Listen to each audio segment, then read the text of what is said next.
Thank you.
Белорусский участница Евровидения 2018 Назгуль Утузова. Хәдик алкышлар.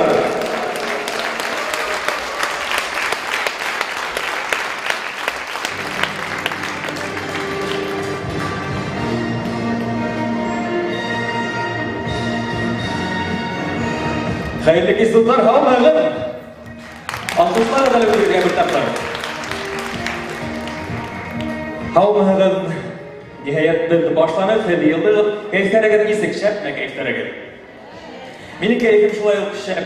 Çünkü o şunday aldığınız kararlı, hem zatlı, zinnetli hatta kişiler arasında tırı olup öte bir bakır. Benim isimim Gaziz Bula. Eğer bugünkü sene o şunday dostlarsa münasebetli yayınlardan başlayalım. Havmağın hayırlı giz dostlar. Kadrinde her uyduğunuzdan isime gitti, her biri uyduğunun isimin min üsketikilim hana bitkenden hun kıskırır. Yaray mı? Geliştik mi? Aldama yığıldı mı? Bir, iki, üç. Big meslihat dediğimden bana şu elbette min bir cümle anlamanım hem şöyle. Etkenday salavat oyununda bağlarga isimlerden şulaymışlar diler. Başkurt 2.0 kitabının isim tuyunda herde görübüzge Big Shot. Eğer yana bir takır alkışlayıp bir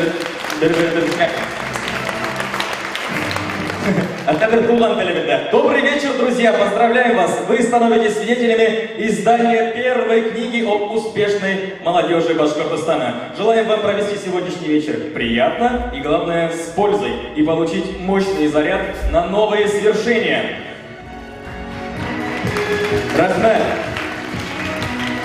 Хайрулган тош бұл киселе башкорт телен, энеһенең ебенә тикелем төвәл белү бәхетен тәтемәгән кешеләр дә бар. Безнең аралашуга күрә бұл кисәне мин башкорт һәм рус телен катыштырып алып барһам, һәр каршы килмәҫлегедер дип ышанам. Минең авылдагы мәктәптең башкорт теле укытучысы винегрет теле дип әйтелгән был телде. Әмма шулай да что имеем, то имеем. Иштүгез бер инде башланып.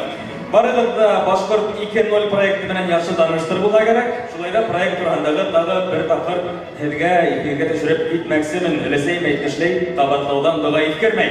Башкорт 2.0 или Башкорт 2.0 проект о современных, продвинутых и целеустремленных соотечественниках. Название означает обновленную, улучшенную версию башкирской молодежи. Наши герои живут в Башкортостане и других городах России, а также в Европе и Азии, Америке, Африке и Австралии. Цели проекта – вдохновлять читателей, открывать новые лица, знакомить с проектами наших земляков и поддерживать их, создавать и продвигать имидж продвинутой башкирской молодежи. И, конечно же, объединять соотечественников со всего мира. Создателем и руководителем проекта является Эльвира Муталова. Давайте встретим ее динамичными, модными, молодежными аплодисментами.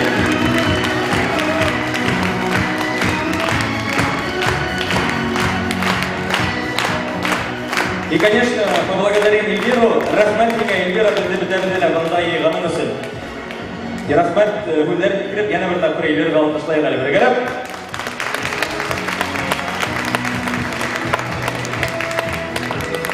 Далее о проекте. Проект существует с января 2014 года на сайте newbashkort.com. Как вам мой английский, кстати говоря? Нормально? И в социальных сетях на указанных ресурсах публикуются статьи о соотечественниках, рассказываются истории их личностного и карьерного роста, развития собственного тела и творческих проектов. На сегодняшний день опубликовано около 100 статей. Интервью публикуется на русском и башкирском языках. 100 статей, представляете себе, это примерно на 100 больше, чем я сам вообще писал статьи в жизни. Поэтому давайте поаплодируем этому достижению.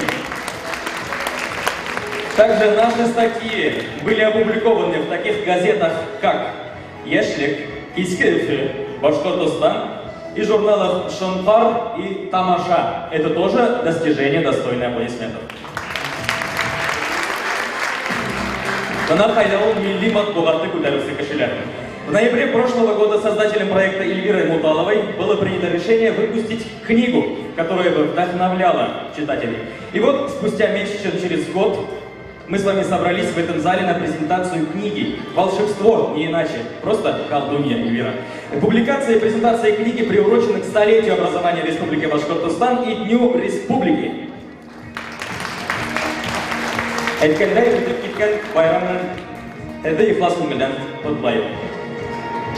Из всех опубликованных на сайте интервью в книгу вошли только 46 человек. Давайте поприветствуем героев книги, которые находятся в зале сегодня. Вообще, как вы думаете, стоит как-то обозначать переход между языками? Башкорт тілінен рус тіліне көшкенде һәм рус тілінен башкорт тілінде. Ядырақ көп, яқырамаймы? Ярай үлем. Хөрмәтле китаптың исем туена башкорт 2.0 проекты геройдары килгәннәр. Әйтәкәт улар белән танышып үтәйек. Алкышлап уларны каршылайык. Әйткәндәй, бүген үзенчәлекле генә байрам билдәренә халыкара кул юу көне. Кулдарыгыз юылган булгала, юылмаган булгала, микробларыгыз сәстерәгәнсе, кул сабагыгыз бүгенге проектта катнашучыларга. Алкышлайбыз Айнур Аскаров, Ринат Рамазанов, Динар Шахиев, Лейсен Назидова, Руслан Халимов, Батыр Галимов, Тимур Лукманов, Ринат Гидажев, Азат Валиев, Гүзәлия Нурбаева, Илдар Беньямуладов, Нәркәс Юлдашева, Шәүрә Ғаббасова, Илья Кутбулов, Алия Айсина, Гүлназ Якубова, Эдуард Дильмухаметов. Это были наши герои, которые проживают в Уфе, которым очень сильно повезло. А сейчас о людях, которым повезло менее, поэтому они живут в Москве. Шутка, конечно же. Наших дорогих гостей тоже поприветствуем. Азамат Лукманов и Роберт Кускильдин. У нас есть гости также из других стран, если я не ошибаюсь, Булгагарак. Из Лондона приехала к нам дорогой гость Лилия Кучукова.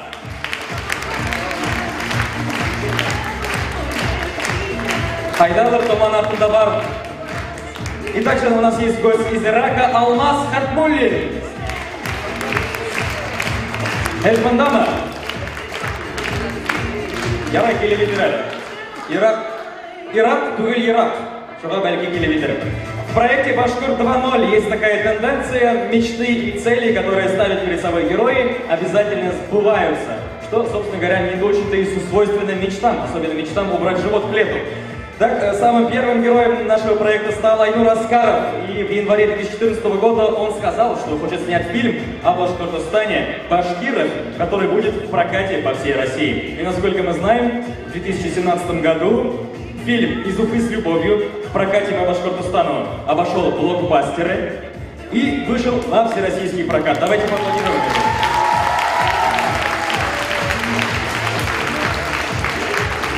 По мнению Айнура, успех – это 10% таланта и 90% труда. Давайте мы позовем на сцену самого первого героя Башкорт 2.0, режиссера Айнура Аскарова, чтобы он рассказал нам о том, как пришел к своей мечте и изменился ли процентаж успеха по прошествии какого-то количества времени. Хайрликис Айнур, Кунхига. Хайрликис, Салмангат. Резко перехожу на русский. Очень приятно. Спасибо за приглашение. Поздравляю с книгой. Действительно круто, классно. Я только не пойму, почему 2.0, почему не 5.1 или что-то еще. Но, наверное, в этом есть смысл, который я еще не понял. Видите, я сегодня даже в том же свитере, в котором фотографировался тогда, и даже в тех же штанах, только кеды уже износил. Вот. Книга, я уверен, хорошая. Я не могу сказать, что она плохая, потому что открывается и там я сразу. Поэтому... А то, что я там, это как-то, надеюсь, не просто по алфавиту, да, в этом есть тоже смысл. Спасибо. Но поздравляю с хорошей книгой. Отличная компания. Я прям год от года все круче. Вот я смотрю на нашу молодежь, на нас, Кукрагам Датагам, Башкорт, ее лица умные, просветленные, молодежь действительно перспективная. Я надеюсь, будущее чуть не сказал за вами, как будто нет, за нами будущее. Будем делать республику, будем делать культуру, будем делать науку, образование сильнее, лучше. И спасибо тебе, что ты нас так объединила, Эльвира, собрала. Жаль, что всего 46, но я понимаю, это печать, стоимость, все дороже. Наверняка хотелось и больше людей сюда вместить, потому что все достойны. Мне очень приятно, что я в начале этой книги, это удивительно, да, прям, ну это как-то вот по-другому себя уже чувствуешь, я уже другой человек, теперь я не смогу просто выйти и говорить, что нет, я уже в начале книги серьезный, толстый, это круто. Поэтому цените каждый, ну не то, что я в начале книги, а то, что вы в начале книги. Блин, что-то много шучу. Что нужно сказать, Эльвира? Меня вдохновляет до сих пор моя любимая женщина, другие красивые женщины. Просто вдохновляют. Вдохновляет кино, вдохновляет моя земля, потому что я снимаю здесь, где родился, там пригодился. Здесь мое место силы, поэтому я снимаю кино здесь. Только что закончили Таганок, Истаган, Мостай-Карим.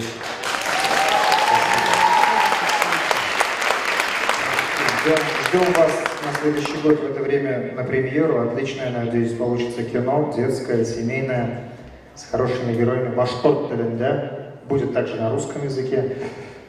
Пользуясь случаем, такая масса, надо прорекламировать себя. Я нашел свой путь, действительно, эта статья везде ходит, та статья, которую ты писала, на которую ты написала, все ее цитируют во всех этих других изданиях, и очень приятно, хороший слог, хорошо написано, красиво оформлено. Дай Бог, чтобы все, что ты будешь делать в будущем, надеюсь, будет и 3.0, и 5.1, и Dolby Surround и так далее, чтобы все это было, чтобы качество росло, и все было хорошо у тебя. Спасибо большое. Барлыгыладур рахмет. Приятного вечера. Спасибо.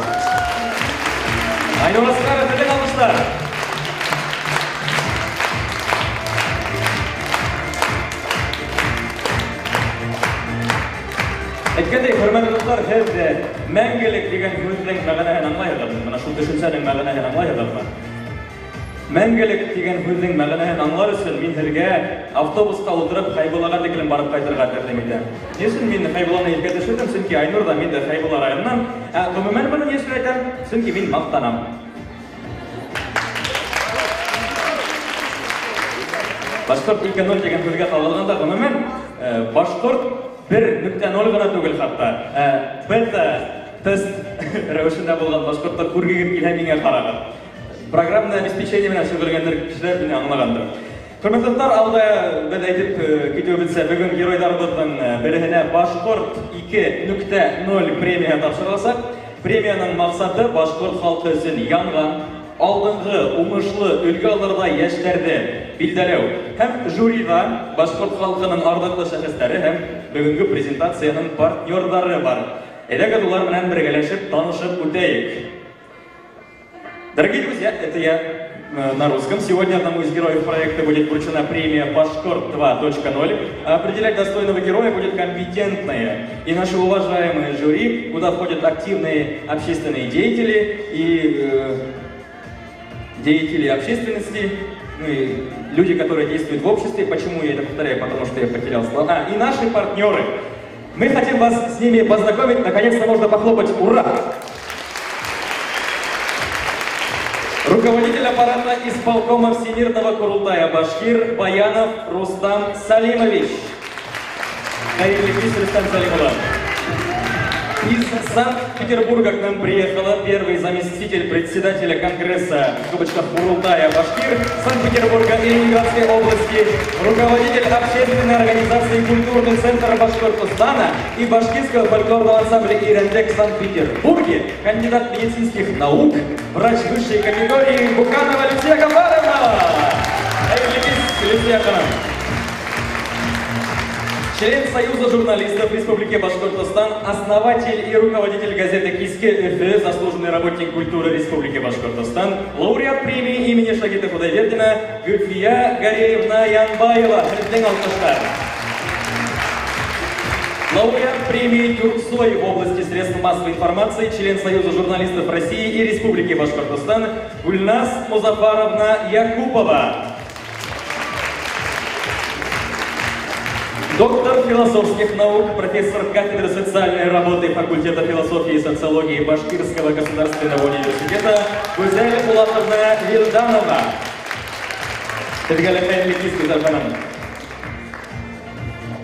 Также в членах жюри есть Салия Шарифовна Мурзабаева, доктор медицинских наук, заслуженный врач Республики Башкортостан и Российской Федерации, отличник здравоохранения Российской Федерации, депутат Государственной Думы 5 и 6 созывов.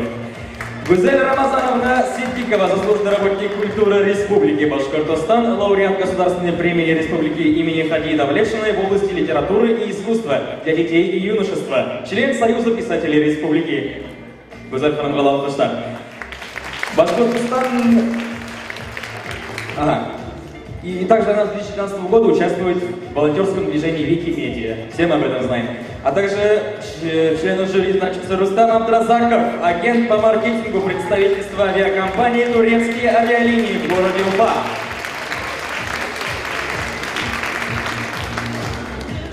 Ялгына Келебетешина Гүлназ Булгарина, Тамыр телеканала директора, Улал Алтыштар.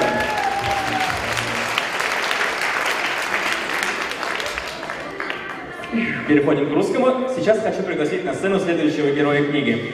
Внимание, информация о нем. Прижмитесь к креслу сильнее, потому что это ого, какая информация. Интернет-предприниматель с 12-летним стажем. Стал миллионером в 19 лет. Я, например, в 19 лет стал орком 80-го левела в Варкрафте. Писатель, автор 3 книг-бестселлеров, YouTube бизнес-блогер, инфопродюсер, управляет 6 онлайн-проектами в разных нишах. А я вот, например, даже не знаю, что такое инфопродюсер. Путешественник. За 3 года он объездил 55 стран. Эксперт по денежному мышлению и онлайн-предпринимательству. Помог своим ученикам заработать более 1 миллиарда рублей. Встречайте аплодисментами Алзат Малеев.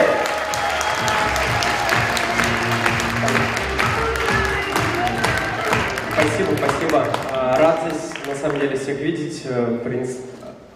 Первое, что хочу сказать, спасибо за то, что позвали на мероприятие, особенно тебе. Мне сказали, что нужно сказать классную мотивационную какую-нибудь речь. Ты же там выступаешь на сцене, мотивируешь людей. И я тут пришел такой, думаю, что сказать такого, чтобы всем было полезно максимально, чтобы каждый из этого зала забрал что-то для себя такое, что вот помогло улучшить жизнь. И я по себе скажу, у меня вот есть книга, я написал книгу, она тоже называется «Мой мозг миллионер». 3 года исследовал, почему одни люди богаче, а другие люди беднее. И выявил систему какую-то. И хочу поделиться этой системой, потому что каждый же хочет зарабатывать больше денег. Многие хотят там стать миллионерами, особенно молодые. И многие ищут этот путь, а путь уже есть на самом деле. Это самое важное в этой системе, это найти то дело, которое вам нравится. Вот я убежден, что если вы найдете то, что вот внутри горит, вы будете это делать, даже если вам за это не будут платить деньги, это то дело, в котором вы можете преуспеть. Потому что, у меня оно так работает. И вот у многих людей, кто сегодня тоже сюда пришел, они пришли в свою сферу, в которой они стали успешны, не из-за того, что им деньги там нужны.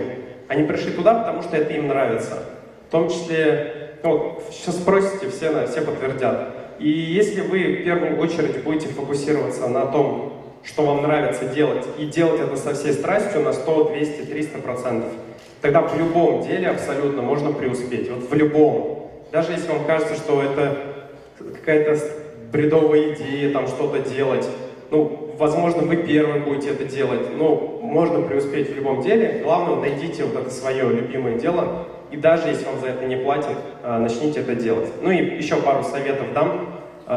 Самый короткий путь к успеху, к финансовому успеху, потому что моя специализация — это финансы. Я больше по деньгам, по бизнесу, вот в эту сторону, в этой стороне летаю. Работать нужно в первую очередь над своим мышлением. То есть, если вы хотите пробить какой-то свой финансовый потолок в своей жизни, первое, куда мы прикладываем свою точку приложения усилий, это наша голова. Мы работаем над нашими установками. У нас есть много установок, которые остались с 90-х, с 80-х годов, что там нельзя преуспеть честно в своем деле, да. Если богатые люди, это обязательно люди, которые наворовали. Сейчас реальность совершенно другая. То есть мир изменился, если это возможно было в 90-х, так, сейчас не так. Сейчас для того, чтобы преуспеть, нужна голова, хорошие идеи. Появился интернет, интернет стер границы между людьми вообще полностью. И сейчас каждый человек, есть даже дети, которым там по 5, 6, 10 лет, они запускают свои YouTube-каналы и преуспевают. Просто делятся, там, собирают какие-то игрушки, и у них получается стать известными, там, за рекламу деньги капают, их приглашают на телевидение.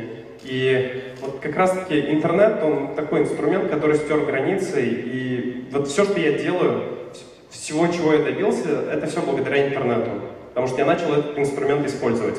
И вот я тоже хочу вам посоветовать, если вы хотите что-то сделать великое, используйте интернет, используйте свою голову и используйте страсть к тому делу, которое вам нравится. Тогда вы точно добьетесь успеха в той сфере, которую вы хотите. Ну и спасибо, то, что дали выступить. Спасибо тебе за книгу. Азат Валиев, пожалуйста.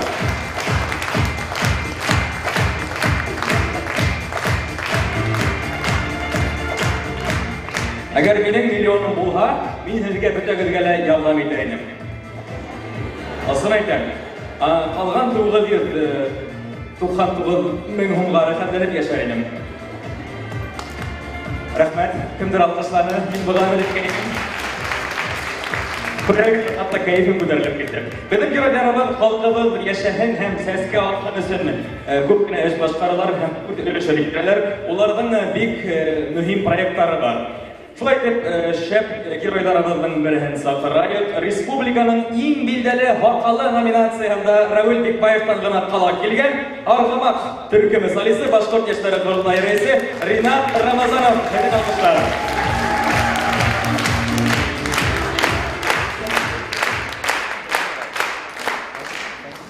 Хәерле кич, сәлам дуслар, кардәшләр. Бик шатмын шундай безнең тулы тамаша, Аллаға шүкір. Иткенек кәрәк, сөнки вакыттар әйтке килә күп. Башлайым, мына мин хайлаган тема, монда сухаря дома делится грой на северах дигән. Күп кеше бүгенге көндә мына Башкортстаныбызда хәл еңелләрдән түгел, сыгып китәләр, элек хөргөнгә ибәрһәләр. Бүген үз теләге менән кызганычка каршы гаиләләр буш, атай өйдә юк, балалар тәрбия алмай тиешле, хатын-кызлар акыллы булга, көтәләр булмага, Аллаһ хаклаһын, шуңа күрә кызганыч. Нимәгә һәм ни эшләргә? Әлбәттә, һәрбер кеше үз мәнфәгатендә яшәй ала, бага беркем дә каршы түгел, матур яшәргә кирәк. Гаиләне карарга кирәк. Шул вакытта менә бик акыллы безнең аксакалдарыбыз бар. Элек тә булган, борын килгән миңа болай дип әйткән. Әгәр дә бер шешәгә нәдек кенә теге башына воронканы киң ягы менән әйләндереп куйһаң, шунда бер нәмә куя башлаһаң, күпме генә кирәк инде. Күпмелер кирәк, калганы куелып төшәр. Әгәр дә инде тәвәл генә итеп, дөрес итеп, нәдек ягы менән шешәнең исенә куеп, киң ягына алһаң, унда бөтен нәмә кирәк китә, артыгы менән. Шуңа күрә кеше үз мәнфәгатендә генә эшләй икән, ана ошо нәдек кенә буллагына куйган һәм куя, әгәр дә инде киңрәк халкың турында әдрәк уйлап, халыксан булып, бөтен эшләгән кешеңдән әгәр дә уйлаһаң халкың турында, ниндидер файдаһын китереп сыгарга, онда үҙеңә тейешле артыгы менән кирәк китә. Менә Азат дөрес әйтте. Охшаган нәмә менән шөгыльләнһәң, бу мотлак килеп сыгасак. Башта аксаһы килмәһә лә, алардан теге ниндидер бер акыллы кеше әйткән бит, хочешь никогда не работать, занимайся любимым делом дигән. Бик дөрес фикер. Без дә менә Аргамакта башлаганда көлә торганнар, чөзә народ по-башкирски дип башлап айтып күрә торганнар. Ну, ничә тәң бер эшләрлек, Аллаһка шөкер, бүгенге көндә ниндидер файдаһы бар. үзебезгә генә түгел, халкыбыз өчен күпләп йөрибез. Шуннан һуң менә безнең яшьләр корылтае бар бит инде. Онан алда эшләп килгән Союз башкирской молодежи, корылтайның яшьләр бүлеге, төрле егетләр эшләп китте, кызлар һәм төрле хәлләр дә булып алды.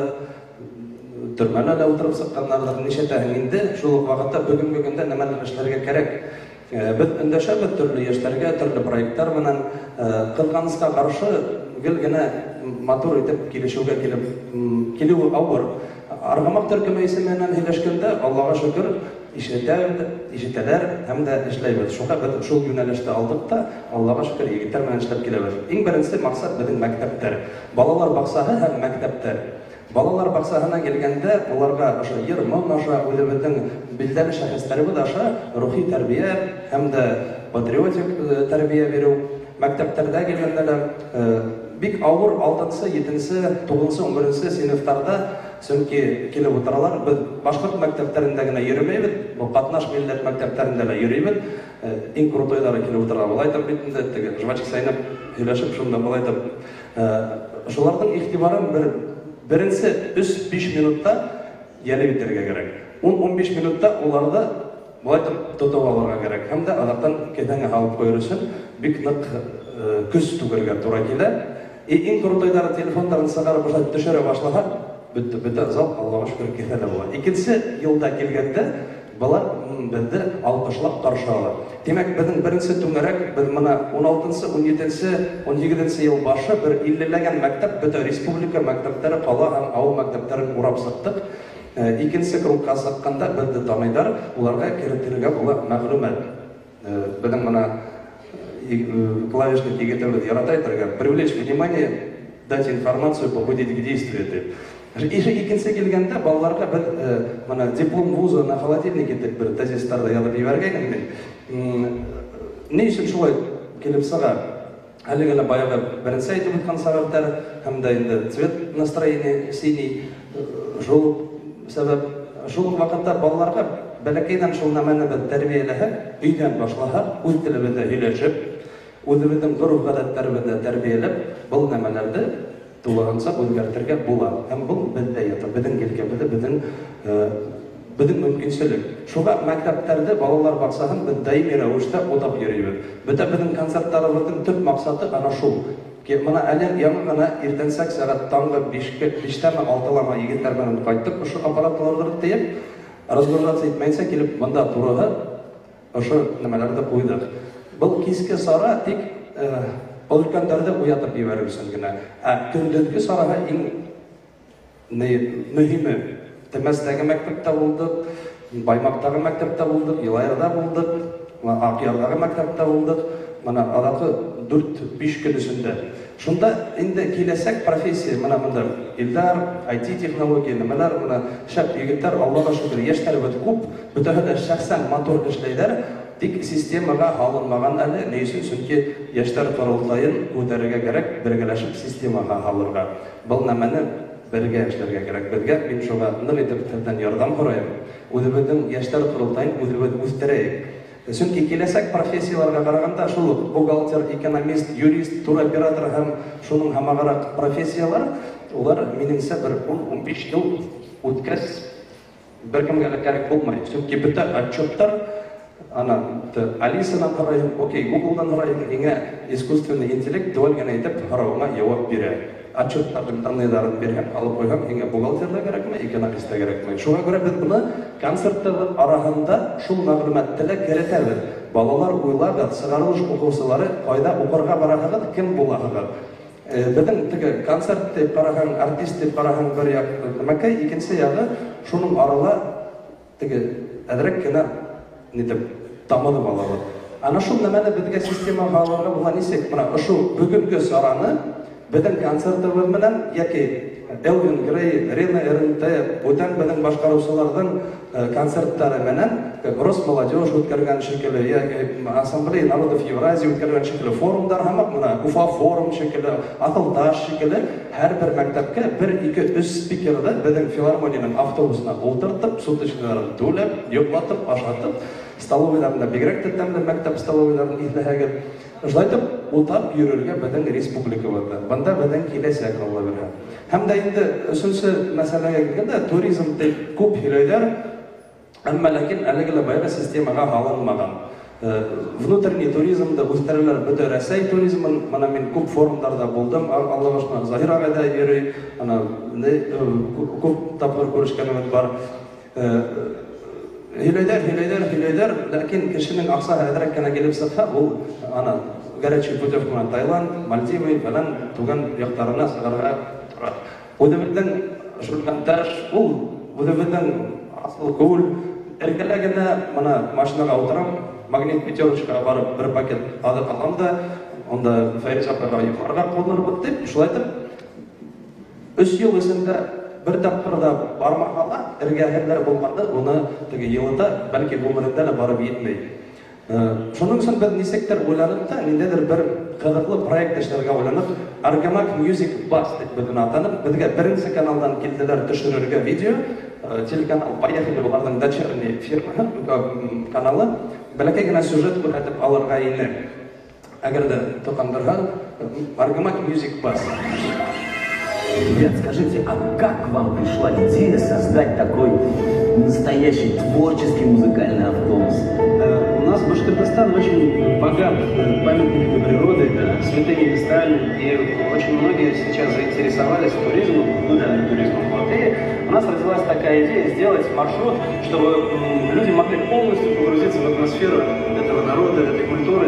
И когда мы едем на определенную какую-то точку, мы рассказываем легенду происхождения той или иной композиции, как она связана с этим районом, какие-то памятники культуры. У нас был Шаймурадов генерал, который в Великой Отечественной войну тысячи километров нашей Родины освободил от вражеских войск, десятки самолетов, сотни танков, тысячи боевой техники было разгромлено. И народ сложил такие слова: в огне не горит и в воде не тонет, Шаймурадов генерал. Ну и мы, конечно же, сделали эту песню в таком ракешном стиле. Ракешном? О, мои любимые! Все, поехали, пацаны.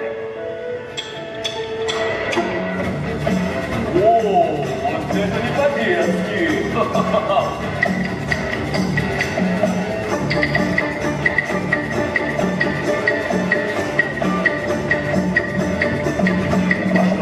Китке удышка затопталды кукурал, ат уйнады адамдар, Шаймурады генерал, ат уйнады адамдар, Шаймурады генерал, арменен душмандырды, Шаймурады генерал, арменен душмандырды, Шаймурады генерал.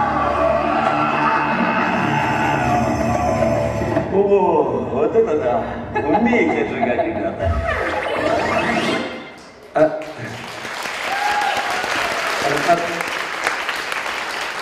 Әле эш бара, ошо автобусты мотор итеп гаила регистрировать итер өчен сиденьяларын утыртып, теге кайыштарын элеп, микрофондарын, петличкаларын эшләп, монда теге сабвуфер, акустикаларын, экрандарын мотор итеп эшләп, светодиодный подсветкаларда, шуларда эшләп беткәч, Алла бирһә, бу проектты ибәрсәк бит.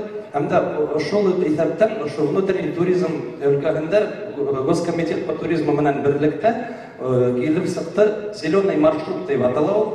Онда 70% тирәһе безнең билдәле матур урындар, буларда бетәгедә беләбез. 30% тирәһе безнең изге урындар. Ул безнең әүлияләр, ишандар ерләнгән йер, изге шишмәләр, әүлия шишмәләре, мәсәлән, менә Нарыктау, онда Пәйгамбәрбез Мөхәммәд алейхиссалам үзе икән сакта ибәрелгән сахабалар 630 елда килгән. Шуннан һуң менә Әвештау, онда bir yılına bir tapkır gına asıla şişme, bir üzdür tatna esinde 100 mindən aşıp kişi şunda kile. Daimi ravuşta yürüyler Narıktauga, Eremelge gelmenip turalar. Ana şu 30% bizden matur izgi orundardı, bildeli matur tabiği orundar menen birge, şulay da ойлап сығардық енді зеленый маршрут деп. Біздің маршруттардың исемдері бар. Мына текстовый документ переверген. Земля Урала, дорогами Сахабов, по следам Салавата, жемчужины Башкортостана, с глубины веков, с высоты гор из глубины веков, бір күн, 2-3 күн, бір арналар маршруттар. Hem de şunda kirip gitti Salavat Yulayev'tin, bizim büyük meşhur Salavat Yulayev'tin yandırılgan Tekay avlundağı Taştirme. Şu Taştirme esinde şulay yaşlar kurultayı menen, isimenen tibeteyinde yigitler tırışlıkları menen, ağaylarımı, akhakallarımı tırışlıkları menen, sponsorları tırışlıkları menen koyuldu taş. O Sibaylı Gabra granit, tondanan aşıl taş, şunda yazıldı Salavat Yulayev'tin şiirin tebeyteyik, yok min ulmanım başkırtlar deyip, o da etken hudu, Kur'an'ın 2. surahının 7-54. ayeti. Allah yolunda öldürülgenlerde, yaki ölgen deyip etmegir, olar iten, tikhid olarda ilmeyhegir deyilgen. Ana şu ayet yazılıp, yok min ulmanım başkırtlar deyip, senin ruhun şanday oranda, yok biz мәңгілік başkırtlar deyip, qabatlar ve künde oralda deyip yazılgan taş koyuldu. Şunda yürüyler, balalar, әлігілі баяғы біз şunda ödübінің argımaq müzik basqa отырдық, 20-30-40 balаны келтіріп, şunda bir kere flashmob oyunçtırabın Salavat Yulayev'tin şiirlerini yazılып, ana videonu telgine tıkandırıp yiverdim, onda Salavat Yulayев деген Uralım şiirin birgeleşip, şunda balalar heleyler, bik kuvvetli, bik motor Yapan Uralım, Uras Sunman Güvendir, Ufke Aşkan Uralım, Benim noktay yerdarım, Hile danvay yerdarım, Gülüm Ufke ay malkan, Altınday malkay Ural'dan, Gülüm Ufke gülüm kalkan, Uyuştay malkay Ural'dan, Diplerinde Ural'dan, Almıştay kanay urmanım, Yerinde Ural'dan, Kalmaktay olan kırlarım, Yer yağmur Vakıtlar, Allah'a kadar alın. Uşulay da işleşleyip Allah'a şükür orunda oturmayız. Yanırıp kana Zaynullah İşan'dan 7-5 yıllığına arlangan zor ilmi konferensiya ötkərdik. Geldiler bütün Respublikanan Riksdagi avtobuslar yayılıp Baymaq, Abiyalil, yaqtan Manavizdan 45-47 orunluk avtobuslar menen geldiler. Allah'a şükür, ulardan isimleri ko'tarildi.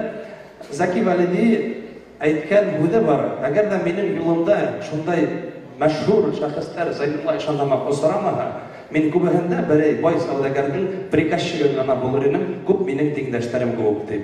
Shunga ko'ra bizga velosiped o'ylab sig'arga kerakmi? Butun nima o'ylab sig'arilgan bizning mashhur atay babaylarimiz bilan. Shu sistemaga bizga qaytarga kerak, bizga ustozlar sistemasiga qaytarga kerak. Aqhaqallar quri bo'lurga tegish. Ehtiromli, obro'li kishilarni biz o'zimiz ko'taribgina xalqimiz ko'tarilasak, bizning bilan idora etib bo'ladik shulay gana. Chunki bizning atay babaylarimiz horizontal gana shulay munosabat bilan yashagan. Bizda vertikal vlasti bo'lmagan. Bizning bilan idora etib bo'ladik shulay gana. Xalqimiz o'zlari ko'tara o'zining sasan avliya ishonlarin. Bizga kelib mana o'sha Petr I zamanından Anna Yanna Yekaterina vaqtlari bigrakda avur kesira Petr I Aldar Batırdan ko'tarilishni nega olmaganini shug'ulga aytib qoldira, shu xalqni lebo usmerit, lebo истребить deb.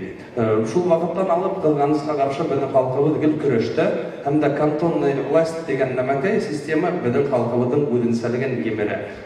Искусственная элита төділі. Ана шул элитанан bizga qaytarga kerak asabaga. O'zimizning xalqimizning birdamligi shunda, shu negida shunda.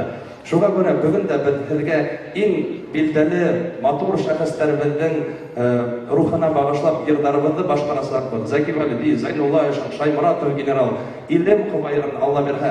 Шуның белән безнең бүгенге сөйләшүбез тамамланасы һәм дә инде концертлар балалар баксасында һәм мәктәптә ничек үткәнен генә тилгәнә карап сыгайык та, адәттә роликта менің сөйләшүм шуның белән тамам.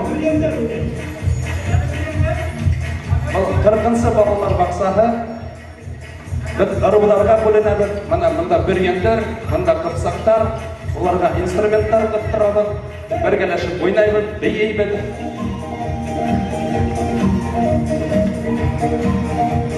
башкорт.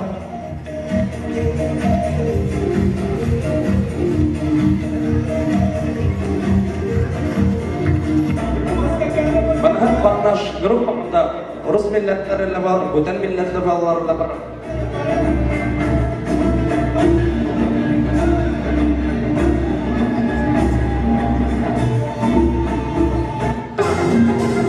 Бана мәктәп, Хупайлы ветеранындагы мәктәп, шайтан фонариктар тотып, бәйтәбез, йырлайбыз.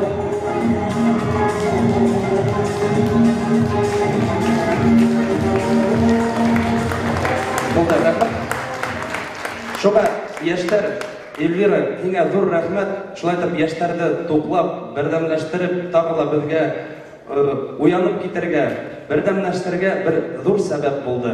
Бөтә ошо спикерларда, бөтә ошо китапта булган спикерларда әйтәйем, мәктәпләрдә утап сыгайык, бөтә республикаларда булган һәрбер төпкел авылларга барып китәйек. Уларга белем бирәйек, гыйлем бирәйек, экономика, IT технология, рухи тәрбия, мөфтиятләрдән моны яшьтәр бүлеге, моны эске менән көрәшү нисек, эсмәгән дип әйтүдән файда юк. Ана воркаут, робертлар эшләйләр, подтягиваниялар, көрәш, ана Динар Тархан, матур яшьтәрбез бар. Һәрберсе шәхсән эшләй, системага халарга кирәк. Системага каршы торалар, тик система гына. Ул система билдәле атай-бабайлар системага. Уны гына кайтарырга гына кирәк. Шуга иманлы яшәйек бергә булайык. Рәхмәт. Ринат Рамазанов, Һәдәр. Рәхмәт, Ринат. Фәһемле һәм файдалы сыгышлык өчен һиңә теләктәр дә бар. Баягы музыкаль автобусларда йөри торып, көч-куәт дәртегезгә хаклagыз, өйдәге сухарига әйләнеп куймагыз, кибешеп, Себердәге авылдырык бөртекләре кебек кып-кызыл, туп-төнәрәк булып кына яшәгез һәм эшләгез аларга. Афарин Ринатка. Аккаланган артистлар була, аккаланган президентлар булмай. Белгер килһә, был башкорт халык мәкале, ышанмагыз, китапта асып тикшереп карагыз. Нигә әйтелгән һүз булган, был мәкаль менән президент атылды һәм яна бер тапкыр сәламләйбез һәм аккаланган исемнәрен яңгыраткан һәм ниндидер калдырышка өлгәшкән замандашларыбыз менән һәдә таныштыруда дәвам итәбез. Күсәбез туган телебезгә. Сегодня на презентации книги «Башкорт 2.0» выступают артисты, которые популяризируют башкирскую культуру не только на республиканском, но и на всероссийском и международном уровнях.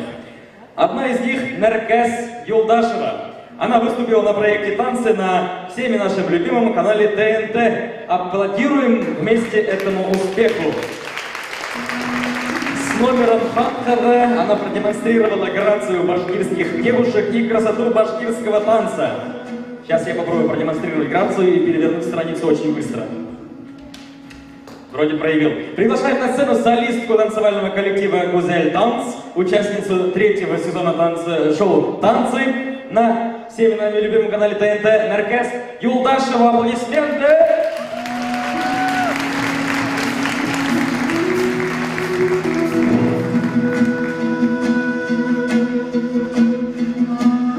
Будет ритм.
Гафари Мәркәз. Күздер тамашашылай, егеттер мені аңлайдыр. Давам итарбыз. В проекте «Башкорт 2.0» любой человек может предложить свою статью и вступить в команду авторов проекта, либо порекомендовать героя, как и делали наши читатели. На сегодняшний день 11 человек стали авторами статей. Интервью 7 авторов вошли в книгу. Это Эльвира Муталова, Гузалия Тулубаева, Алкашлаева, Фатима Янбаева, Марьям Юлданова, Айзиля Хамидова, Азат Бикбулатов и Алия Исхакова. Алкыштар бергә был біздің кітаптың тулануына көз индірген кешелер. Если в вашем окружении есть люди, о которых вы могли бы рассказать, вы также можете присоединиться к проекту. Мәселен, минем фактаядалар, минем да уникаль хәләтләрем бар. Мин 50 баллык IQ менән радио тапшырулар алып барам. Между прочим. Давам итәбез. Хәзер сәхнәгә социаль сетьләрдә актив аралашкан эшкуар егетебезне сакырырга теләйбез. Instagram һәм бәйләнешләр сетьләре аша һәм яхшы беләһегез әйткәндәй Apple компанияһы уга продукцияны тарату һәм таныту өчен күп кенә миллионлап акча түләргә тиештер минеңсә. Каршылыгып Динар Шаһиев, мастер зрения оптика сетьләренә нигез халыысы һәм етәкче. Рәхмәт сәхнәгә Динар.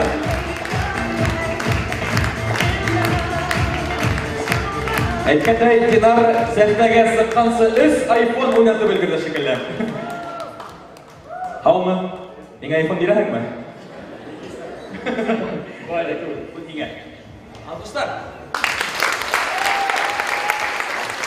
Хәерле кич түгел. Беренчедән Эльвира Муталовага ҙур рәхмәт әйткем килә. Безнең Гүзәлия бергә интервьюны басып сығарғанына. Һәм бұл китапты беренче тапкыр мин кулыма алганда уйланым, был бит энциклопедия, потому что мин 12 яшьтә ул китапты укыгам, мин тизрәк уйландым мына нисәргә әйтергә. Максатыма тизрәк кыбырдар иде. Һәм ул китапта яшьтәр һәрбер кешегә сәтләрдә язырга мөмкин, бөтәһе ответ яуап кайтарып бирә һәм аралашырга мөмкин. Шуның өчен зур рәхмәт. Һәм үҙем турында факт әйтеп китәм. Мин Динар Шаһиев, беренчедән мин Абиәл егете, Абиәл бармы? Икенчедән мин Рамил Гарипов исемендәге беренче гимназия укучысы, гимназистлар бармы? Дигәнең өчен һәм үшіншіден мин эшкуар, дүртенчедән генә блогер. Эшкуар урында тора чөнки беренчедән ул эш, икенчедән ул эште көйләү. Кем Инстаграмда, ВКонтакте карай һәм минем бөтен бакынымды нидә эшләр эшләгәнне язып барам. Презентацияны көйләп китәм. Руслар Акусян, винегрет Теледа решают. Тема выступления «Шаг за шагом». Почему шаг за шагом? Первый вопрос спрашивают, почему я бросил университет. Учился я в Москве. Кто учился в Москве? Есть такие? Да, вот многие. Почему я бросил? Потому что был момент, когда вот, чувствовал, что нужно что-то менять. Как только я вот этот момент начал оттягивать и бросил матер, долго не думали, забрали в армию. Вот. Поэтому, если что-то нужно менять, нужно принимать решение очень быстро. Вот. Но я не пожалел об этом. Самое, что лучшее случилось со мной, это армия. После того, как отслужил, приехал в Москву. Очень долго, я 3 года подряд жил в Москве и пытался найти себя, свой путь, но в университет не пошел. Почему так долго искал? Были очень много провалов. Провалы в бизнесе бывали потом, как я понял, из-за того, что я думал вместо клиентов. Если молодые люди, если вы начинаете чем-то заниматься, в первую очередь нужно заниматься тем, чем вот тем, что нужно людям, а не тем, что вам нужно. Был момент, когда проводили анализ, очень большая проблема – это глаза, зрение. У многих, вот я вижу тоже многие в очках, многие в линзах, да и после 45 лет начинается пресбиопия. Поэтому, как только я начал глубоко копать в эту тему, понял, что есть спрос. Есть спрос огромный, и есть спрос в регионах Башкирии, вообще в отдаленных регионах. Но почему-то там нет оптик. И с этого и пришла идея, почему бы не попробовать эту нишу. И на самом деле нужно каждый раз верить. В Москве, когда были проекты, я вот, отматывая назад, сейчас вспоминаю, что я в каждый проект верил. Но были провалы, очень большие провалы, где я терял деньги. И также в армию я попал из-за того, что первый бизнес тоже я пробовал, денег потерял. Те деньги, которые родители дали мне на учебу. Вот. Поэтому то, что я посоветую, это спрашивайте у людей, что им нужно, и старайтесь решить эту проблему. Третье, второе, про провал я сказал. Третье, тезис такой, что я делаю каждое утро. Каждое утро я расписываю свои планы. Без плана, потратив с утра полчаса на составление плана, вы можете в день сохранить около 3 либо 5 часов. Потому что сейчас очень большой поток информации, и вы можете быстро теряться, многие отвлекают, социальные сети отвлекают, но когда есть у вас определенный четкий план, вы следуете и делаете, работаете. И еще момент, если вы занимаетесь своим делом, нужно уметь ставить задачи не только для себя, но и для сотрудников. Чтобы ставить задачи, нужно ставить большие цели. Цели на 2018 год, кстати, будет 10 ноября, 2 года, как я занимаюсь оптиками. В данный момент у нас 3 оптики. Это в Учелах, Паскарова и в Уфе. Вот мы открыли с 1 октября.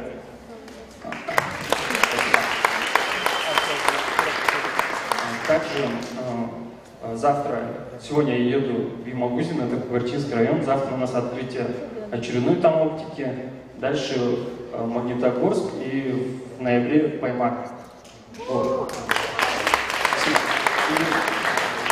Почему это мы делаем? Потому что нужен качественный товар и хороший сервис. И раньше, в 3 года я в Москве, я считаю, с одной стороны потерял время, с другой стороны приобрел опыт, но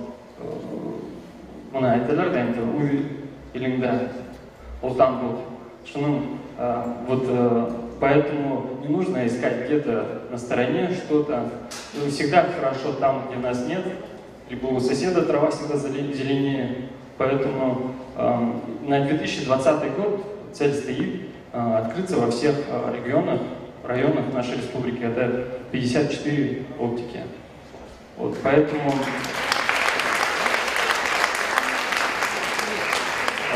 сегодня еще хочу сказать еще момент. Пока вы молодые, нужно двигаться быстро, потому что после семьи, после 30 лет, я считаю, что тяжело в том плане, что вы не хотите заниматься мелкими вещами, очень многими вещами. Вам хочется сразу, быстро и сразу. А пока вы молодые, вы можете 10-20 дел сделать, а принцип Парето знаете, да? 80/20.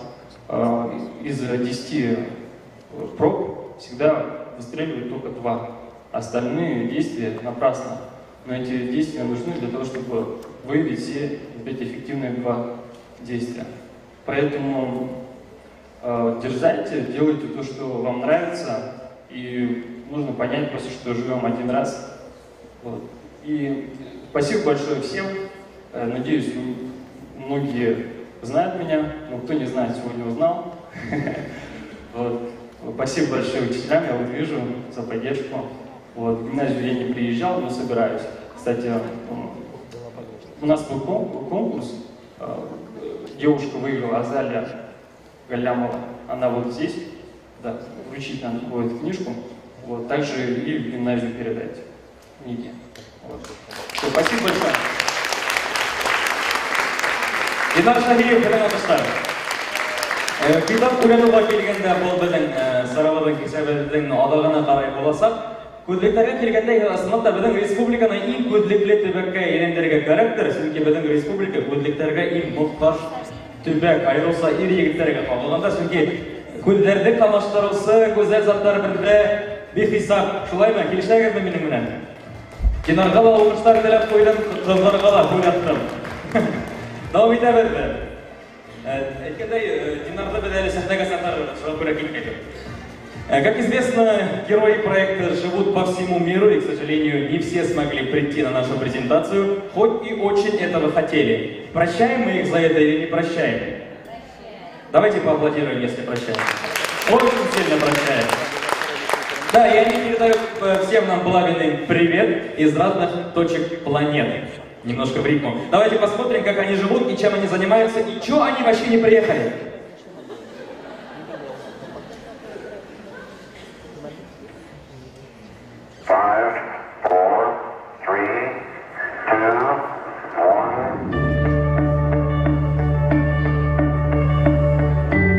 Привет, меня зовут Лилия Бычкова, а это Лондон, район Фонарь. Здесь находится крупные международные корпорации и один из ведущих юридических фирм мира.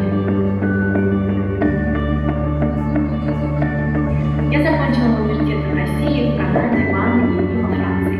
А теперь я адвокат в России и в Англии. Я специализируюсь на корпоративном праве, на коммерческих спорах и международном коммерческом арбитраже.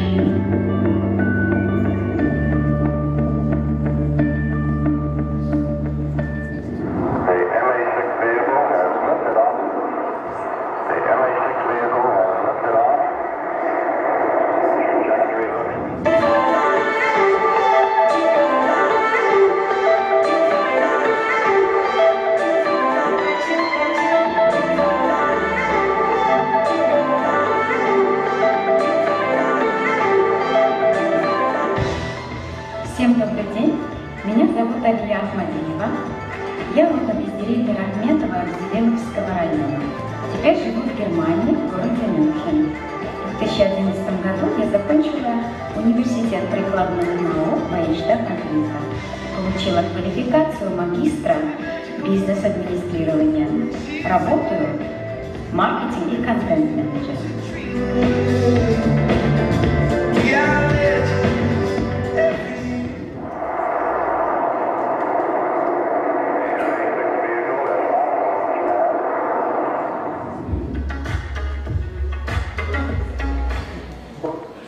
Барлығына сәлем, менің исемім Рена Алексей, әлеге уақытта Қазақ қаласында өзімнің ерланымды адам һәм түрлі башқұрт һәм татар эстраданың ерсыларына саунд-продюсером эшләйм.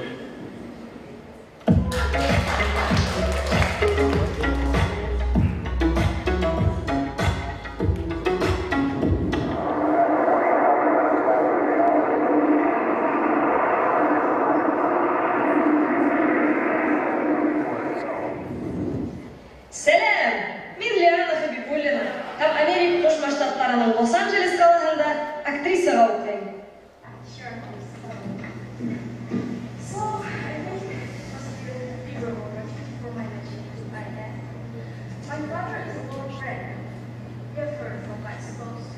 Good, good.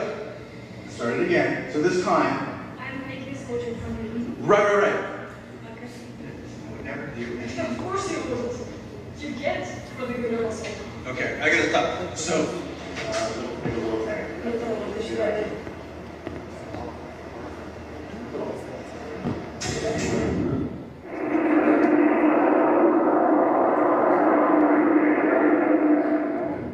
Барлығына сәлем, менің исемім Лилия Абдрахманова.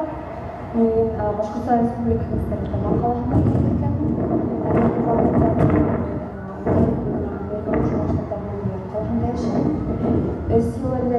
Нью-Йорк является Әлбәттә, укуы сақына кылдырайны, ага адам керде.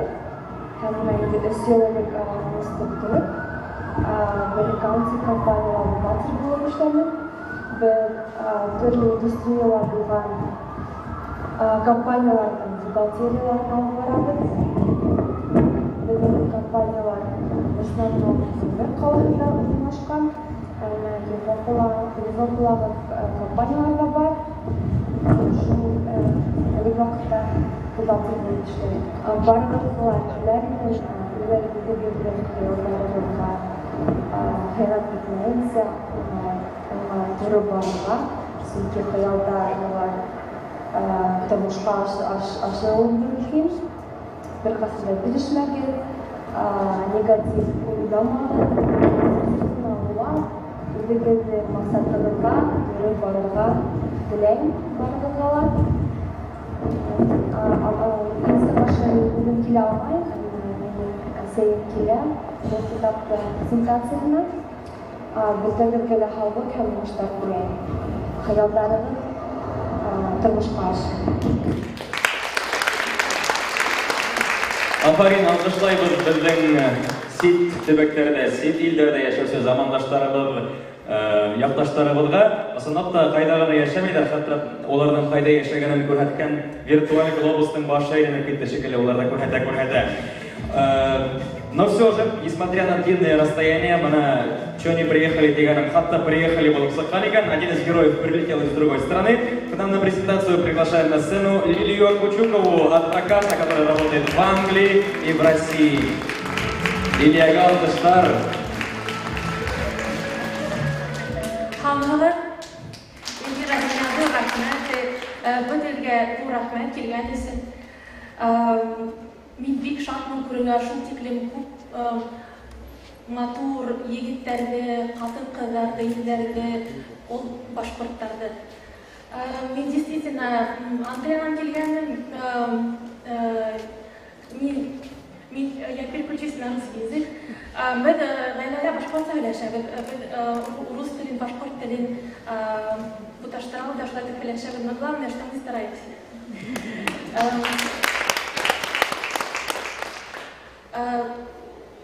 Меня Эльвира пригласила на презентацию, а до этого я увидела ее статью. По-моему, это была статья Гузели, да? Сестры. И меня вот поразила девушка, которая тоже адвокат или юрист, она в Америке. И я подумала, насколько это хорошо, насколько это правильно делиться историями башкир, девушек, парней, мужчин, женщин, которые чего-то достигли. Я думаю, что, во-первых, я должна сделать небольшую корректировку. Каждый из нас чего-то достиг в каком-то плане. Кто-то в маленьком плане, кто-то в более грандиозном плане. Допустим, кто-то из матерей, кто-то воспитал прекрасных дочерей, прекрасных сыновей, дочери и сыновья, кто-то выучился, кто-то просто радуется своих родителей каждый день. И это уже благо, и это уже достижение. То, что касается меня, я считаю, что мне в жизни повезло прежде всего родиться в семье, которая меня постоянно поддерживала. Это мои родители, они меня постоянно поддерживали. Чего бы я ни хотела, они говорили: да, давай, у тебя обязательно получится, у тебя все получится, только старайся. И действительно, то, что родители говорят, это всегда правда. Первый тезис моего выступления – это терпение, труд, все перетрут. Оно действительно так. Когда нам говорят эту простую поговорку, мы думаем, ну, это просто поговорка, это для того, чтобы, может быть, те трудные моменты, которые мы испытываем каждый раз в жизни, для того, чтобы нас это как-то все сгладить. На самом деле терпение и труд все перетрут. Давайте я вам расскажу маленький пример из моей жизни. Моя мама преподаватель французского языка, она прекрасно говорит на французском и на немецком. Говорила, а потом она забыла, потому что она воспитывала троих дочерей, которые были капризные, за которыми постоянно надо было следить. Имея такую маму с прекрасным французским произношением, я всегда хотела говорить на французском языке. Но почему-то французский язык у меня не шел. И будучи достаточно упертым человеком по своему характеру, я думала, кто сильнее, я или французский язык. И я поставила себе такую задачу. Я занималась на курсах, занималась с репетиторами. И я помню один момент, когда я пришла к репетитору после работы, уставшая, неподготовленная, не сделавшая свое задание, просто вот мной двигало вот это чувство, или я, или французский язык, кто сильнее. Тогда был пока сильнее французский язык. И я помню одно предложение, которое она мне прочитала на французском языке, было такое: «О, mon Dieu, qu'est-ce que tu fais?» И я не поняла. Она говорит: «А теперь переведи, что я сказала». И я не могла перевести, потому что я не сделала домашнее задание. И я помню, она так на меня посмотрела, и она такая говорит: «О май гад». Я такая: «О боже, что ты делаешь?» И потом мне стало стыдно, и она говорит: «Ну, Лиля, ну да, трудно, но постарайся с маленького». Она говорит: «Например, цифры. Во французском языке цифры действительно очень трудно читаются. Допустим, в русском языке это 70 будет 70. Во французском языке 70 это 60 плюс 10, поэтому надо говорить 60 плюс 10. Это будет 70. А чтобы сказать 71, надо говорить 60 плюс 11. А чтобы сказать 80, надо говорить 4 умножить на 20. А чтобы сказать 90, надо говорить 4 умножить на 20 плюс 10. Поэтому это было действительно такой барьер. И она мне сказала: «Вот ты идешь по улице, видишь номера машин 321 и говори 321, только на французском. 321. Я такая: «Ну ладно». Она говорит: «Ну смотри, чтобы тебя машины не сбили, пока ты думаешь». Ну, она просто знала, какой я была ученик. Вот, и я действительно, сначала мне было очень трудно. Я такая: 321, 321, а потом 825, это еще хуже было. Или 723. Очень трудно было. Потом неделя проходит, 2 недели проходят. И я смотрю, я иду, значит, проезжает машина, я такая: «О, 78». И действительно, это... И вот тогда я подумала: правда, терпение и труд все перетрудно. Это первое. То, что касается второго, в жизни всегда будут неудачи. Нельзя сказать, что жизнь, она состоит только из солнечных дней. Нельзя сказать, что жизнь состоит только из пасмурных дней. У нас все чередуется. Горе и радость, печаль, вдохновение, все чередуется. Поэтому у меня в жизни тоже были неудачи, у меня в жизни тоже были трудные моменты, когда думаешь: ну ничего не получается, надо, наверное, поменять направление. И тогда, вот именно в тот момент очень важна поддержка близких. Это будь то это ваши родители, мужья, жены, сестры, братья, друзья. Обязательно обращайтесь к поддержке. Когда, допустим, у меня была неудача, я всегда думала: хорошо, возможно, следует что-то поменять, но если цель действительно мне нравится, если цель она моя, если я ее чувствую, но, возможно, тогда методы, которые я использую, не подходят, тогда меняешь методы. Возможно, необходимо переждать, возможно, что-то сделать быстрее. Поэтому неудачи они будут всегда, к ним надо быть готовым, никогда не надо отчаиваться. Если вы не можете найти силы внутри, ищите их снаружи. Потому что иногда маленькое слово, маленький совет или даже объятие мамы, папы, родного человека вам могут помочь. И третье, что бы я хотела сказать в моем выступлении, это креативность мышления. Скажите, пожалуйста, а много здесь юристов собралось? Или я только одна такая? Есть юристы? Юристы есть. Когда, допустим, я училась на юрфаке, и у меня была такая амбициозная идея защищать кандидатскую диссертацию, я действительно начала ее защищать, писать. У меня был замечательный научный руководитель Никита Зашатов Лишинович. Он ушел из жизни, отличный человек, отличный научный руководитель, наставник. И он мне всегда говорил, а что ты думаешь? Вот ты прочитала эту книгу, а что ты думаешь? Хорошо, допустим, Нестеренко сказала так о презумпции, там Яковлев сказал еще что-то. А что ты думаешь? На тот момент мне было очень трудно сообразить и выдвинуть свою идею, я всегда боялась. И надо сказать, что я боялась, даже будучи специалистом. Потому что в юриспруденции юристы знают, что у нас есть нормы, у нас есть нормы законодательства, у нас есть постановление пленумов, у нас есть практика, у нас есть решение, потом у нас есть теория. Это те же самые труды авторов. В этой куче информации очень трудно быть смелым юристом и думать креативно. Потому что когда суд сказал так, когда законодатель сказал так, когда правоприменительная практика пошла в эту сторону, очень трудно сказать, что я думаю, что вот это вот на самом деле вопрос должен рассматриваться, допустим, в совсем ином ключе. Вот это вот, мои дорогие товарищи юристы, мои дорогие специалисты, каждый сидящий в этой комнате, просто знаете, что не все теории придуманы и доказаны, и не все теории, которые доказаны, являются верными. Это наша с вами задача все пересмотреть, это наша с вами задача посмотреть вопросы под другим углом, потому что время меняется, потому что меняются ценности, потому что мир не стоит на месте. Расскажу пример из своей собственной, из юридической практики. Я работала достаточно, как называют сейчас, бутиковой фирме. Мы занимались международным коммерческим арбитражом и инвестиционным арбитражом в Бельгии и Брюсселе. У нас было очень интересное и сложное дело. Я не буду говорить, какие были стороны, потому что, я не знаю, может, кто-то уже знает, я не могу говорить о делах, раскрывать конфиденциальную информацию. Там был один вопрос. Дело все решалось на интерпретации одного положения в договоре о энергетической хартии.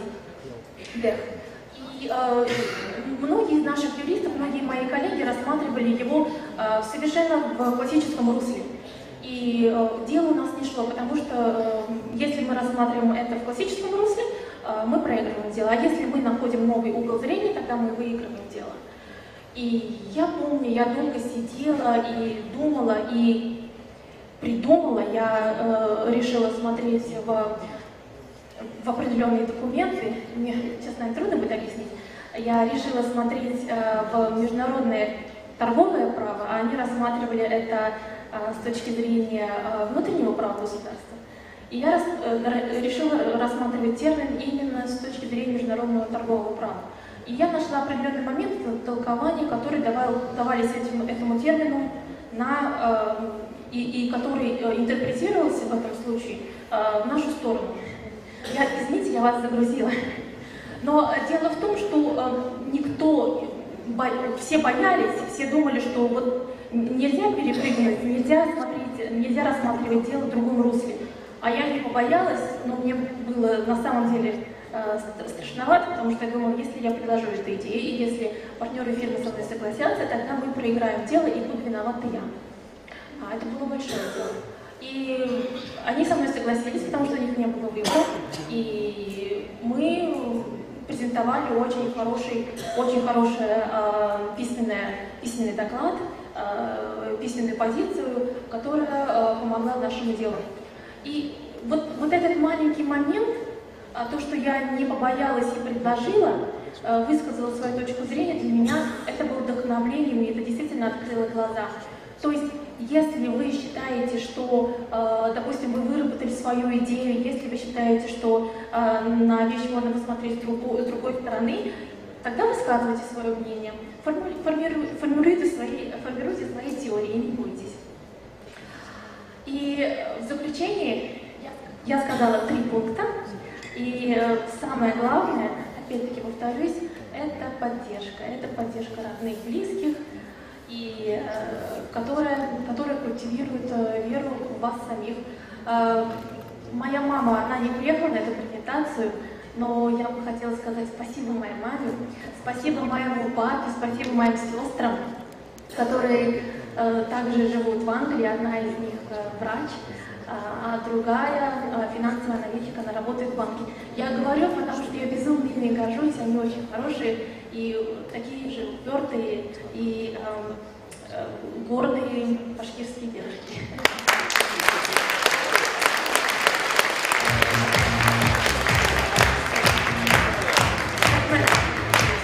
Лилия Кузикова, Елена Андерсон. Чынлап та горурланарлык кеше алтынга бәрабәр замандашыдыр. Ир егеттең яшен хорамагы дигән йырды беләһегезме? Франциялы был йыр аерылса популяр диләр, чөнки унда ысынлап та ир егеттең яшен хорырга ярамай. Чөнки һәрдә 5 минутлык аңлату көтә. Унга унды кабатлайһың, илене алаһың, 5-те кушаһың, һәм башка ысым математика дәресе. Рәхмәт, бына бит. Ниһаять, минең мәгълүмат шаяртуларыма төшенә башлаган. У нас есть еще один неожиданный гость, также герой проекта. И что бы там ни говорили всякие пословицы, этому неожиданному гостю мы рады, особенно таким гостям. Уникальность его в том, что билеты на презентацию он купил только сегодня ночью, так как не смог пропустить такое мероприятие. Давайте позовем его на сцену и поприветствуем Азамат Лукманов. Ваши аплодисменты.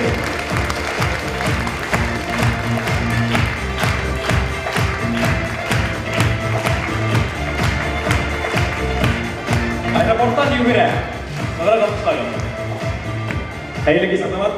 Вот киңән. Рәхмәт. Рахмат. Хаумалы достар. На самом деле немножко не ожидал, что меня пригласят, потому что я не был заявлен в качестве спикера. Вчера только ночью взял билет. Хочу выразить благодарность Эльвира. Спасибо, что включил меня в этот проект, пригласила сюда. Рад со всеми пообщаться. Какую-то особенную речь я не готовил, но выскажу только один тезис. Когда я школу закончил, у меня появился один наставник, очень мудрый, очень значимый человек, и он мне сказал следующую вещь. Наверное, все помните, только школу заканчивали, мы такие юные. Говорит, надо как-то развивать республику, наш народ и так далее, все там грудь объемы и так далее. И вот он мне сказал такую фразу: Азамат, если ты хочешь когда-либо быть полезным своему народу, ты должен стать самодостаточным. То есть ты должен стать успешным, получить очень хорошее образование, возможно, даже 10, 20 или сколько-то лет своей жизни прожить далеко за пределами республики или даже за границей, но стать самодостаточным, финансово состоятельным, и только так ты сможешь быть полезным для своей республики. Также он сказал, ну если ты будешь человеком, который сам не реализуется, но при этом всегда говорит о том, что надо как-то республику поднимать, только ты только нанесешь вред. То есть никакой пользы от тебя не будет. Я считаю, что это вообще ключевой тезис в наше время, и то ключевая мысль, которую должны с собой нести молодые люди, потому что только собственная самодостаточность, независимость, образованность и успех, возможно, за пределами даже госслужбы, какой-то общественной деятельности, а вот просто своя личная самодостаточность, это ключевой фактор, который может стать залогом для развития нашей республики. И вот эта книга, которую выпустила Эльвира, в Зеле, эти статьи собирала, даже я помню, наверное, она об этом, да, эта книга. То есть каждый герой что-то в своей сфере делает, ни от кого не зависит, ни от кого не просит, там, никаких дотаций, субсидий, там, нет, дайте мне, нет, никто не входит с протянутой рукой, это хорошо. Я считаю, что мы все заниматься должны своими делами и быть самодостаточными. Спасибо.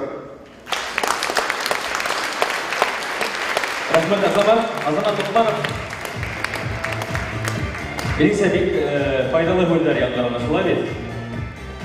Хатта үлемне алкышлап койдым. Рахмет, мине был кисәгә сакырганыгыз өчен. Давам итәбез. Сейчас на сцене четвертьфиналистка шоу «Голос дети», участница Евровидения 2018 Назгуль Отузова. Давайте встретим ее бурными, модными, стильными и активными аплодисментами. Песня «Башкортостан». Назгуль, Инга.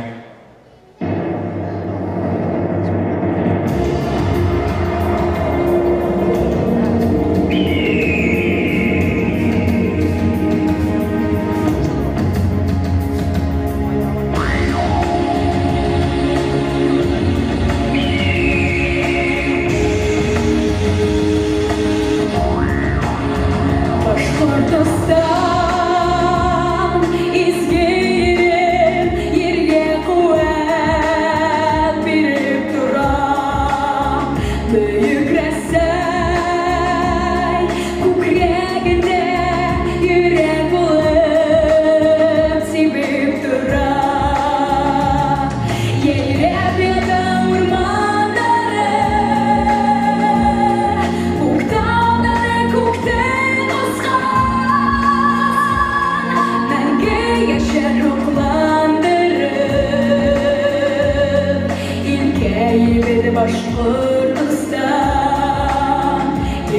sırtında altın baktım yer altında kara altın ilk turbaylı kukte kurgen hidme kıygen varur halkım yeyrep yana ormanları muhtarları kukte kıskan Menge yaşar ruhlandırır İlkey bir başvurtustan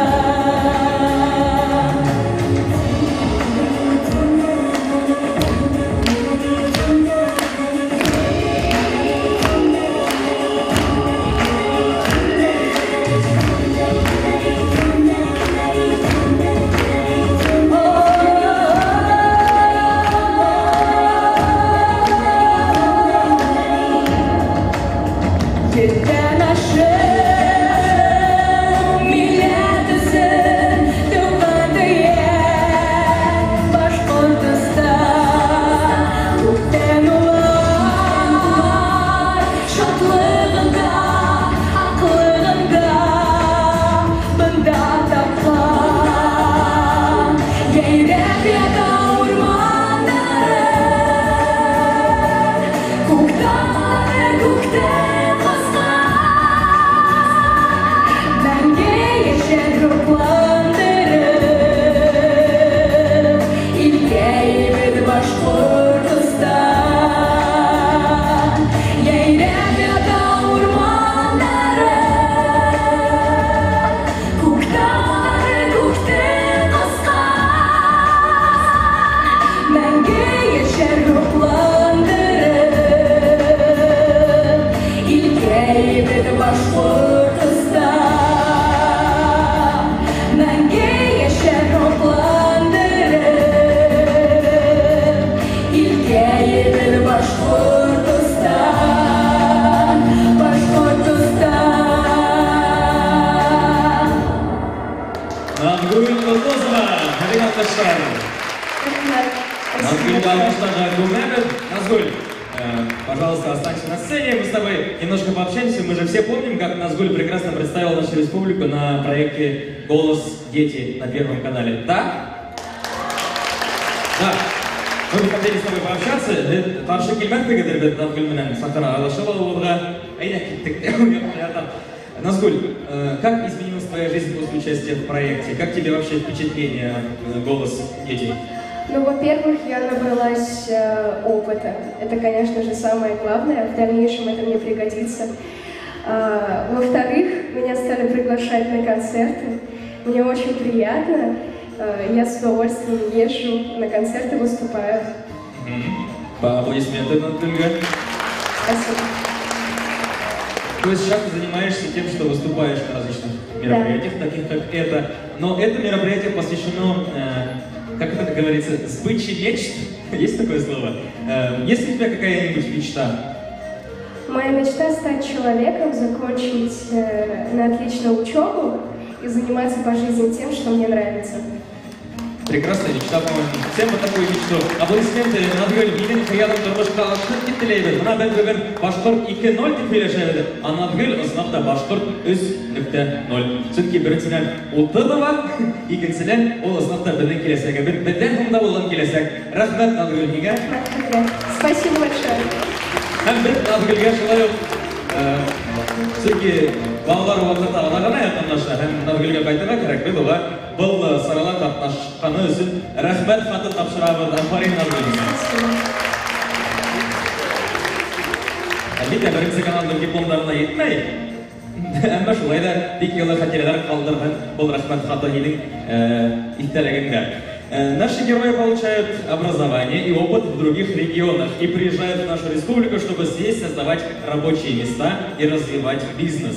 Внимание, информация о следующем нашем участнике. 3 бизнес-проекта в 7 регионах. У него 58 работников трудятся на полях, 14 сотрудников в 2 офисах. понимаем приблизительное число любимчиков у него в компании, да? Скорее всего, их 14, потому что они работают не на полях, а в теплых офисах. Это, конечно же, шутка. Мы понимаем, все его работники довольны своим местом. А что это за поля и что за алюминиевые огурцы на них выращиваются, нам расскажет молодой предприниматель Руслан Халимов. Ваши аплодисменты. Хайырлы Руслан. Көптеген тапсырау достаточно нендей бақылдару айтып кете алмақпын шында вот. Что это за поля такие? У меня все мои направления это строительство, и, естественно, все связано со стройкой, это на поле, на участке, поэтому на полях я назвал.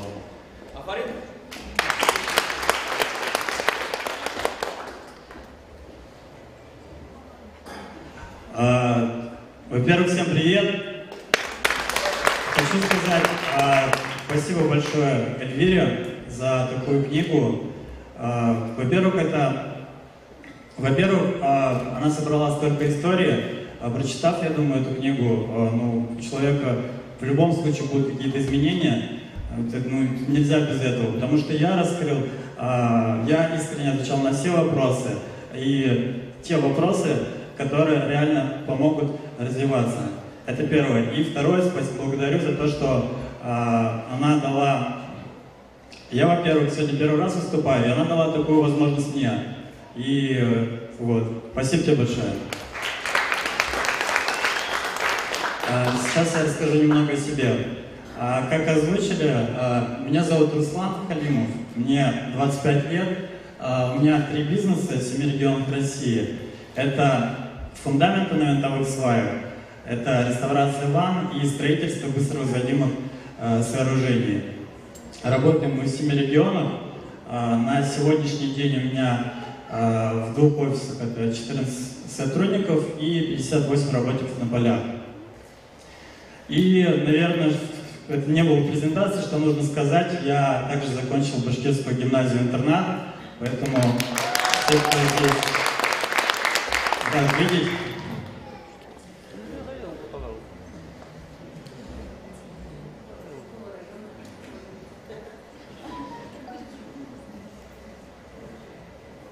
На этом слайде я в детстве хотел быть боссом. Это 2002 год, здесь мне 10 лет, я очень хотел, здесь это видно. Это 17-й год, это последняя фотосессия с нашего офиса. Вот. Я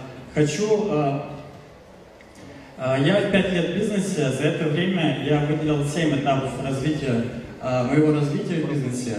Первый – это запуск первого проекта. Тогда, когда мы совершили максимальное количество ошибок, далее мы ошибки все учли и пошли первые клиенты. Следующим этапом был активной физической работы. Тогда, когда мы работали по 12-14 часов и работали за всех сотрудников, которые должны были быть в компании. После мы поняли, что нужно нанимать сотрудников, и был период найма первых сотрудников. После найма у нас освободились руки, появилось время, и был этап активного обучения. После обучения мы месяца 4 плотно образовывались с моим партнером. После обучения у нас появилось множество инструментов, идей, и нужно было все реализовать, но физически мы не справлялись, и был этап делегирования, массового делегирования. После делегирования у нас был этап масштабирования. Мы открывали филиалы, запускали франшизы. Мы делали все для масштабирования. После, на то время, я уже как год отучился в Санкт-Петербургском политехническом университете, и было большое желание переехать в Уфу. Я люблю этот город. И было большое желание переехать в Уфу. И я видел один вариант, это автоматизировать свой бизнес и уехать, чтобы он работал без меня. Мы эту задачу закрыли за 2 месяца, и уже год, как я живу в Уфе, питерский офис работает без меня.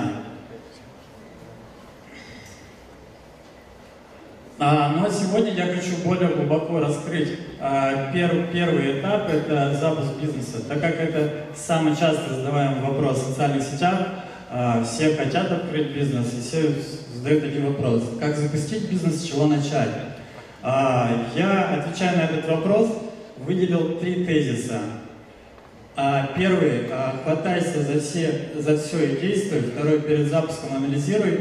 Третий – не привлекай инвестиции, а предпринимай действия. Сейчас я раскрою более глубоко, чтобы дать какую-то пользу в свои 5 минут.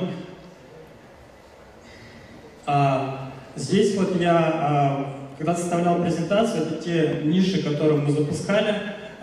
Здесь, когда составлял я презентацию, насчитал 15, но по факту я уверен, что больше, просто что-то я не вспомнил. Такое бывает. И мы хватались за все, мы чем только не занимались. Но мы нашли те ниши, на которых заработали на первые иномарки свои, на первые квартиры. Поэтому мой первый тезис при запуске первого бизнеса – хватайся за все и действуй.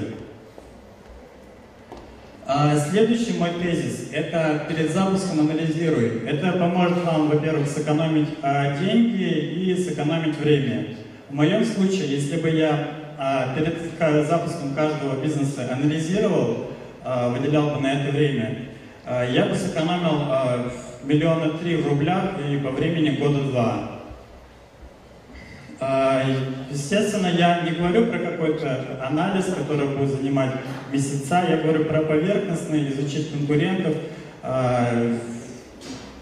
просчитать возможную прибыль, что-то поверхностное. Поэтому мы второй тезис перед запуском анализируем. Следующий тезис – предпринимай действия, а не привлекай инвестиции.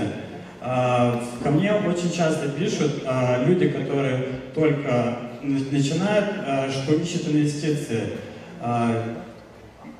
Естественно, инвестиции – это важный инструмент в бизнесе, но на старте, на мой взгляд, привлекать инвестиции – это большая ошибка.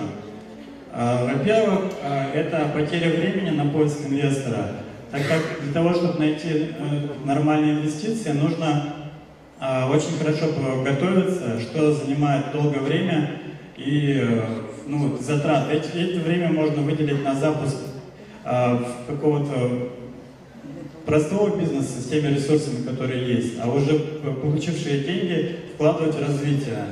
Второе – это потеря денег. Если вы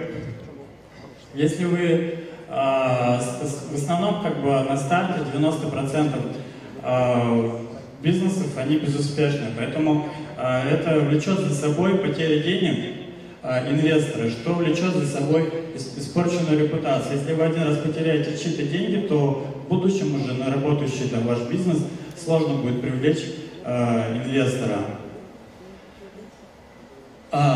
Какой путь вижу я? Я вижу, что сначала нужно запустить какой-то бизнес с минимальными ресурсами, которые будут приносить деньги, далее наладить все бизнес-процессы и уже в работающий бизнес привлекать инвестиции для масштабирования.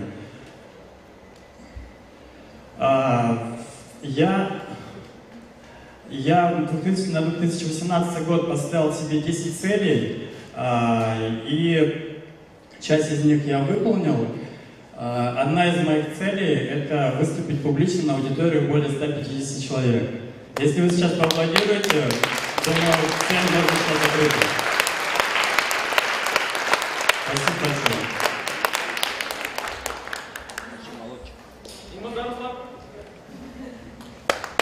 Абари Русланбай.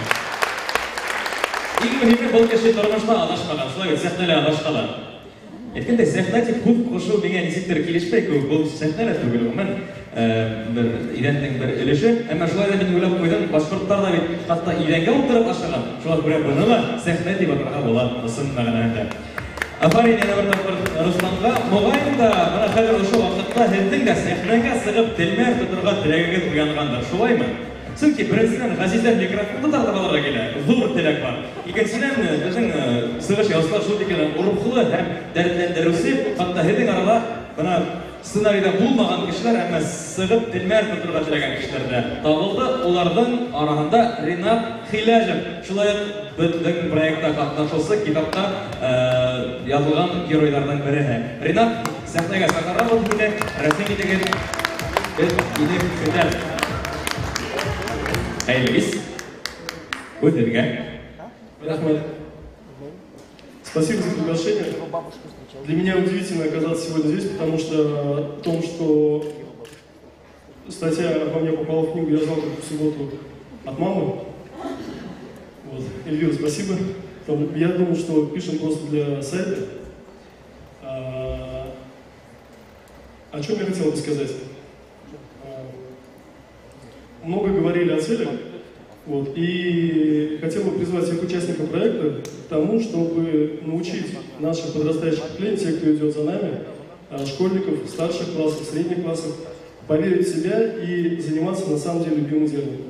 Я, когда маленький был, всегда хотел быть коммерсом, но там, вслед за социумом и вслед за ожиданиями, которые меня вкладывают, да, я получил сначала одно образование, потом получил другое образование. Первое образование у меня историк, я с удовольствием учился 5 лет на истфаке, закончил его с отличием, одни пятерки, 4 оценки. Но на третьем курсе я понял, что, будучи историком, я не смогу зарабатывать деньги, да, и обеспечивать семью. Тогда я, собственно говоря, занялся самообразованием, начал читать сначала популярную литературу, затем специальную литературу, потом узкую литературу уже, и там, волей Всевышнего, удивительным образом историков взяли в лизинговую компанию. Хотя на тот момент было очень много соискателей с высшим экономическим образованием и с опытом работы в лизинговой компании, отдали предпочтение мне. Вот. Войдя в мир финансов, четко работал только над тем, чтобы получить связи. Наработать опыт, там, через 1,5 года стал одним из лучших спецов по лизингу. И через некоторое время, для чего я это делал? Я это делал для того, чтобы открыть современное свое дело. И первым делом была компания «Лизинговый брокер». Мы консультировали людей в части привлечения финансирования. И на самом деле у меня тайная такая мечта была, что я буду помогать своим башкирам, помогать привлекать финансирование для бизнеса. И для меня было большим разочарованием увидеть, что среди башкир предпринимателей практически нет. За 7 лет работы мы для нужд малого и среднего бизнеса республики привлекли порядка 1,5 миллиарда рублей финансирования. И среди них для башкир вообще очень-очень мало. Но не было среди нас коммерсов. Почему? Потому что мы традиционно идем в какие-то там определенные вузы, на определенные специальности, и потом развиваемся в планктоне или еще где-то. Так вот, героев книги я хочу призвать, ребята, давайте мы пойдем с вами в школы, будем работать с теми детьми, которые сейчас подрастают, поможем определиться, поможем поверить в свои силы. Ведь я знаю массу финансистов, которые работают за небольшие деньги, 20-30 тысяч рублей в месяц. Я знаю, например, поваров в Уфе, которые зарабатывают 150 тысяч рублей в месяц. У них нет высшего образования, у них нет научной степени, тем не менее, они зарабатывают хорошие деньги. Первые, которые финансисты, они занимаются нелюбимым делом. Они на работу ходят как на каторгу, им это не доставляет удовольствия. Вторые повара, они приходят, от души работают, им нравится кормить людей, им важно получать эмоции от гостей, кого они кормят, и они при этом зарабатывают хорошие деньги. Вот. Пару лет назад стал приглашать в гимназию успешных предпринимателей с тем, чтобы и предприниматели, и руководители крупных компаний, с тем, чтобы они рассказали о том, что такое крупный бизнес, о том, что такое делать бизнес. И для того, чтобы выпускники моей родной гимназии, интерната номер 1 Райана Галикова, может быть, сделать какие-то корректировки в своем будущем развитии. И еще один, то есть вот это первый призыв. И второй призыв. Будучи студентом истфака второго курса, мне попалась классная книга. Я в гимназии потрясающая библиотека, там есть классная книга, называется «Еврейский мир». Книга толстая, и там очень доступно, красиво и интересно рассказано о том, кто такие евреи. Да? Там один из раввинов написал эту книгу для своего народа. Он рассказал об успешных предпринимателях, рассказал об успешных общественных деятелях, религиозных деятелях и прочее. И когда я эту книжку прочитал, мне захотелось стать евреем. Она была по-настоящему потрясающая и классная. Шикарная книга. И тогда я подумал, было бы классно, если бы такая появилась книга, и ее назвали бы «Башкирский мир». Для чего? Для того, чтобы у молодых людей, а может быть не у совсем молодых людей, появились ориентиры и маяки, на которые можно равняться, по которым можно сверять себя, да, свои поступки и прочее. Вот Эльвира, я очень надеюсь, что, может быть, со временем твой проект «Башкор 2.0, 3.0 и 5.1», он перерастет в некую такую книгу, где ты соберешь истории успешных предпринимателей, общественных деятелей Башкир, для того, чтобы подрастающим поколениям дать опору, для того, чтобы понимали, что есть на самом деле успешные предприниматели среди Башкир, есть там успешные политики и прочее, прочее, прочее. Вот такой второй призыв.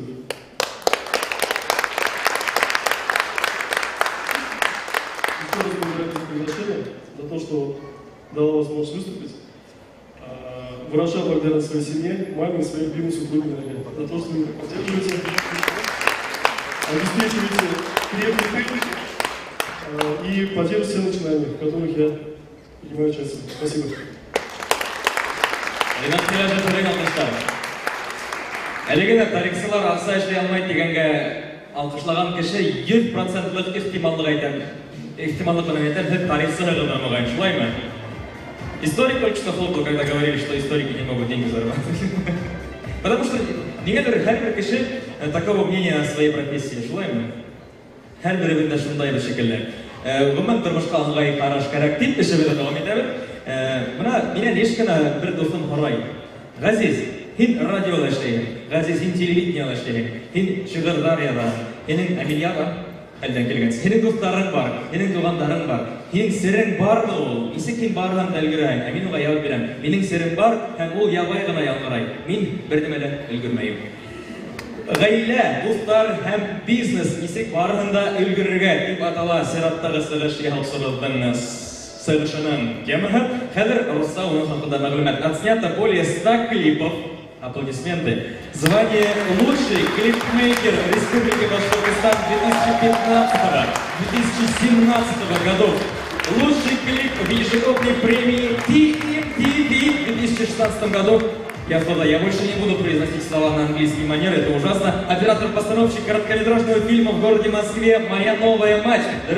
Яна Бертафер. Участие в международных фестивалях «Сердце Евразии» и «Урал-Муно» в Республике Башкортостан. Оскар за лучшую режиссерскую работу Американской киноакадемии. Аллаху сәбит, улган гына түгел, буласак катнаштар турында һөйләйбез бүгендә. Батыр Галимов, һезнең алкышлар инде медиа. Сәлам!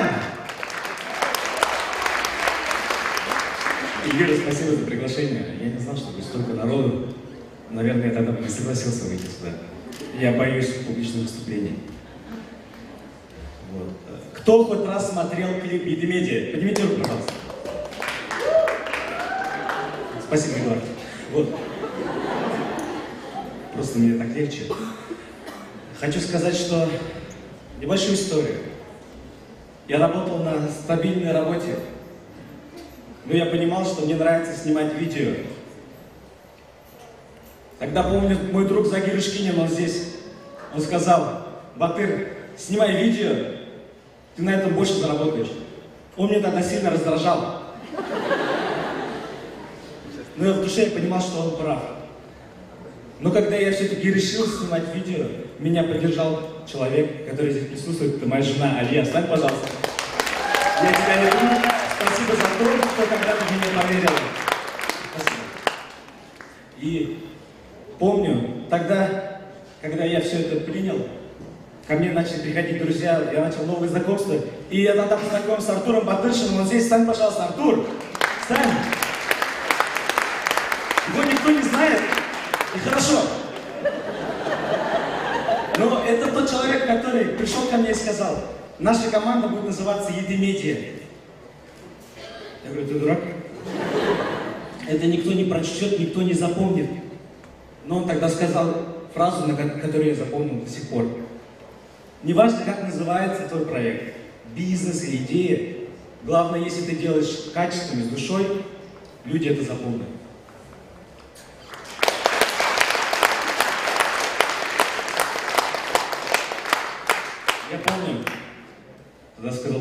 Вот увидите, годы пройдут, и я был прав. Годы прошли. Вот. Мы с каждым годом снимали на что-то, не получалось, снимали бесплатно. Самый первый клип был МС Баш бесплатно, он где-то здесь был. МС Баш, спасибо тебе.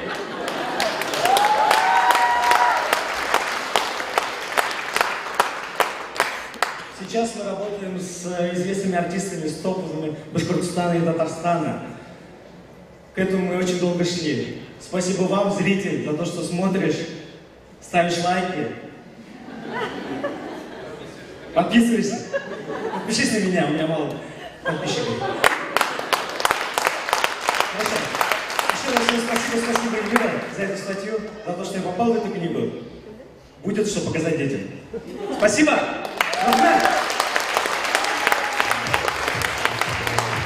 Микрофонда ендемене қалып кетті қарағаны. Рахмат Батыр, шындай ялғанды сығып жөнесін.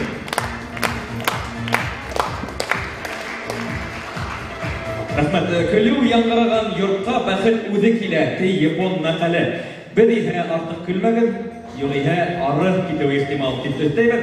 Бәхет, уңыш, айырылса, ғаилә бәхете менән хезмәт казанышларын бергә үрелдереп яшәү турында әйткәндә, был кешене иҫкә алмай булмай. Тамыр телеканалы режиссеры, бәхетле кыз, хатын, әсә, комсомолка һәм просто красавица Ләйсән Мәзидова.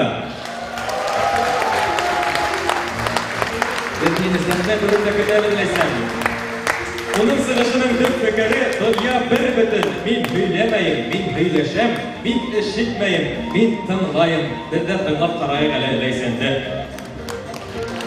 Rahmet ülküm, oy, burada sınıfta kişi kubik etti. Hayırlı kez, barılı kalan her birine ihlas kümürden, dert meselelerini yetkirem. Migrant'ta birinci rette oturulsa bizden hürmetli konakları bu hem elbette her bir kişiye kaynak selamlar. İhlas kümürden inta ve siratta Elvira Hine dur rahmet ettim kilası gali yanıma. Kötü seskelerle huluy başlanı ama kümülük huluğun bir kasamda dur rahmet Hine Elvira bu seskeler bilekeskine Hine olu yürekten şunday dur yürekten bilekeskine bulak bulun. Rahmet şu dur projektimizin.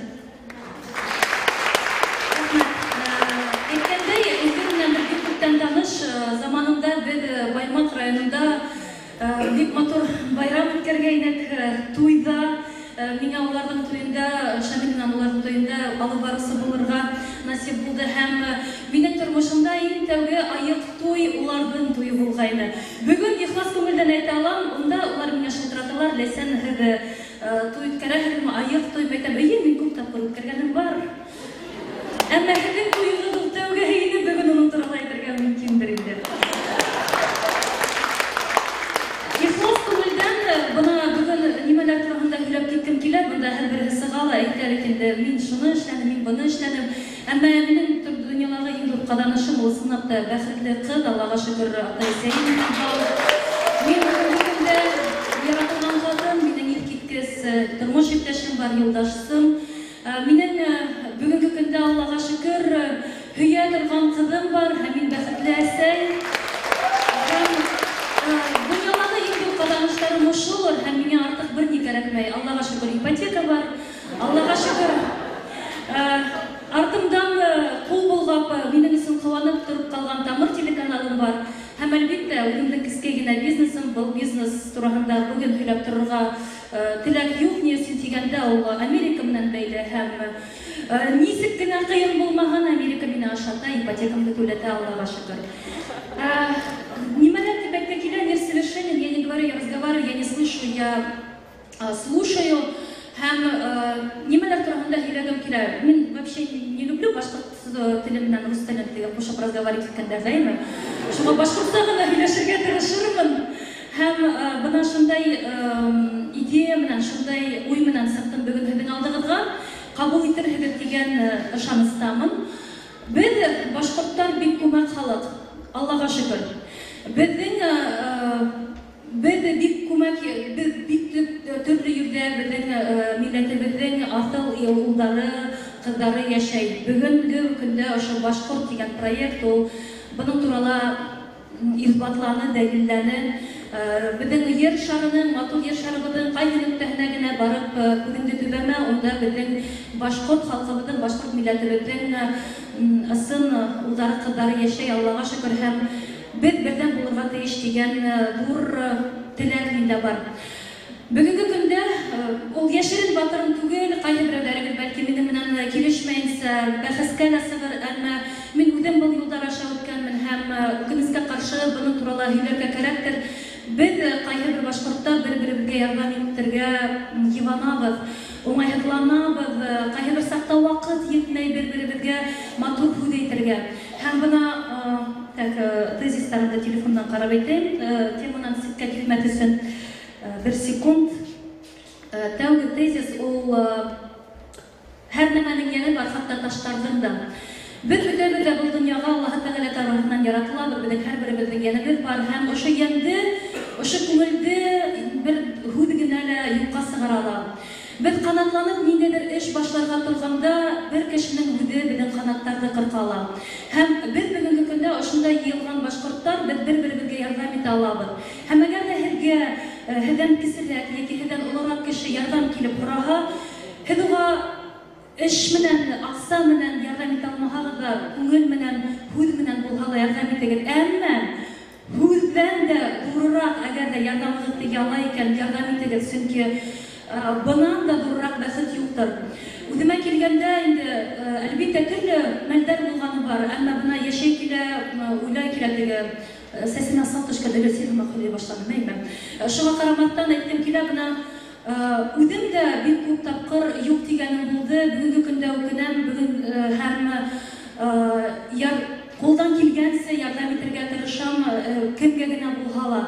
Ярдәм итәйек бер-беребезгә, чөнки без әгәр дә берләшһәк, безнең милләт тураһында хатта күрше галактикаларда беләсәктер, Алла бирһә. Тагы нимә кирәккә килә, калап алка тагыр өстендә түгел. Ысынлап та буна без игътибар иткәнегез бармы? Буна бүгенге көндә лә без бunda матур һүзләр һөйләйбез, ошо китапка безнең исемнәрне бастырдылар, тарихка безне яздылар һәм әйткәндәй, бүгенге көндә тагы ла бер горурлыгым бар. Мин Башкорт 2.0 китабында зур рәхмәт тагы.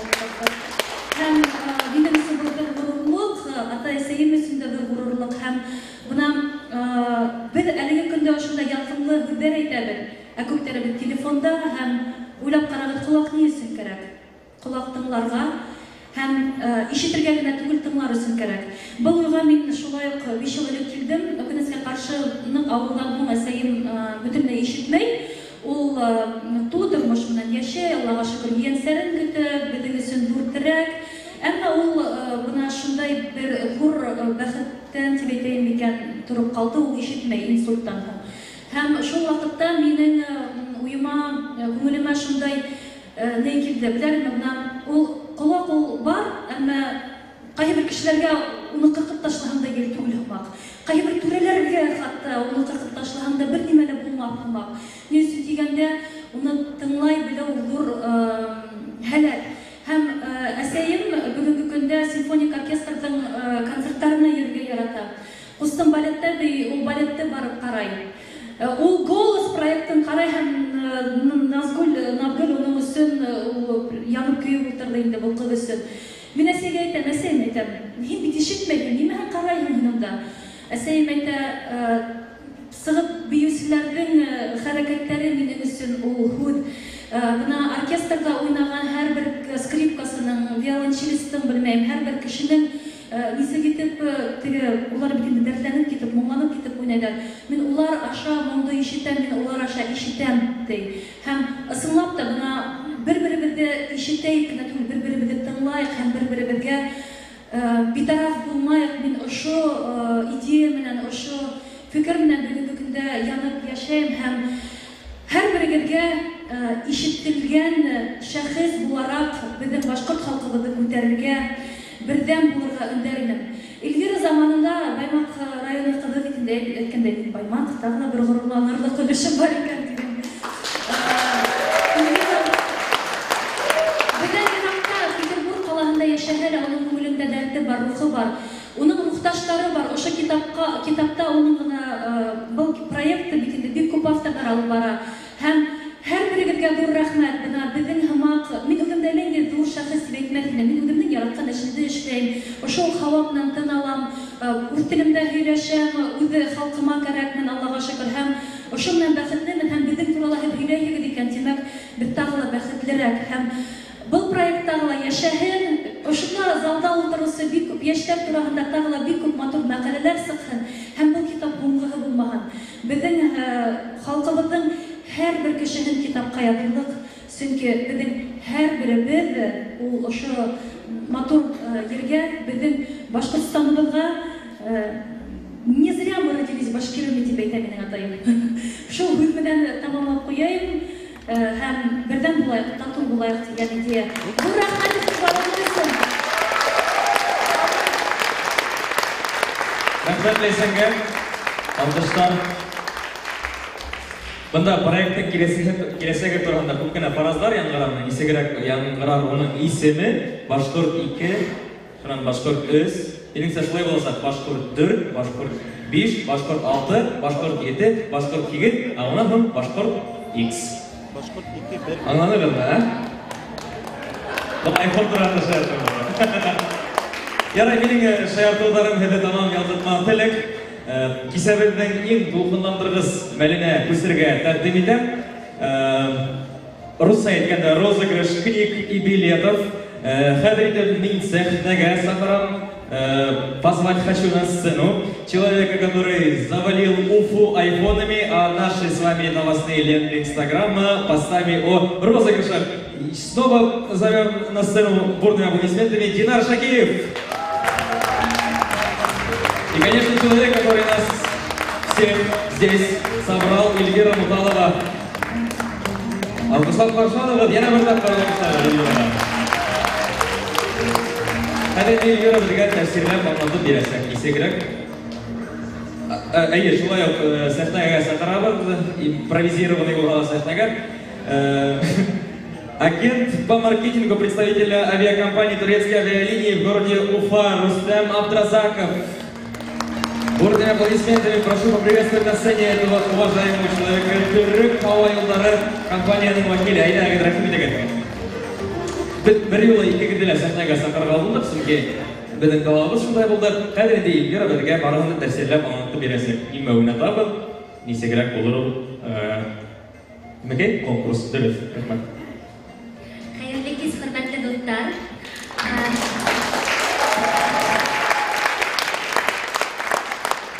Интернет сәлтәрендә ике конкурс булды. Береһе Инстаграмда, уны Динар Шакиев үҙенең сәхифәһендә һәм мин үҙемдең сәхифәмдә ике Башҡорт 2.0 китабы уйнаттык. Һәм ВКонтакте бәйләнештә сәлтәрендә тағы ла бер конкурс, уныһында ла Башҡорт 2.0 китабы һәм беҙҙең партнерыбыҙ Төркия һауа юлдары компанияһынан Өфө, Стамбул, Өфө йүнәлешендәге билеттар.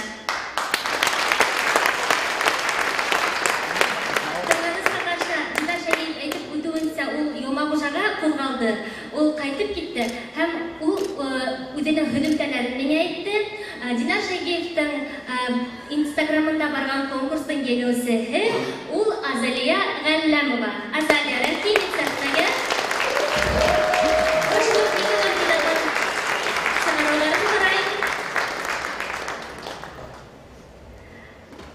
Һеҙ Динар Шакиевтың конкурсында еңеүсе булдығыҙ. Хәҙер беҙ тура эфирда минең битемдә барған конкурстың еңеүсеһен билдәләйбеҙ.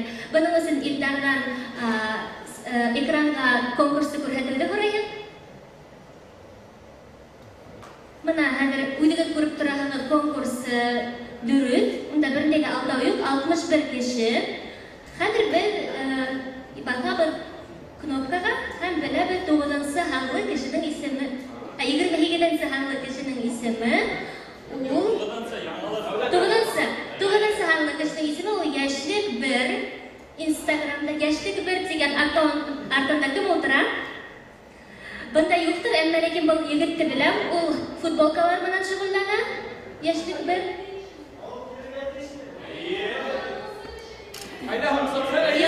Юҡ, был минең Инстаграмда барған конкурс. Пока. Йәшлек 1 Айдар шикелле ул егеттең исеме, китап һиңә тапшырыласаҡ. Хәҙер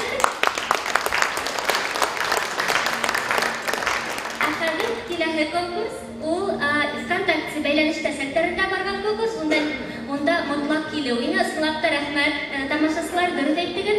Быныһын да Илдарның ярдәмендә билдәләйбез. Әйдәгез. Илдар беҙгә әйтәсәк хәҙер еңеүселәрҙе.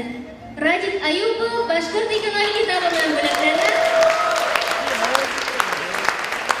Радик Аюпов әйткәндәй, Радик Аюпов Мәләүез ҡалаһынан ҡатыны менән килеп етте.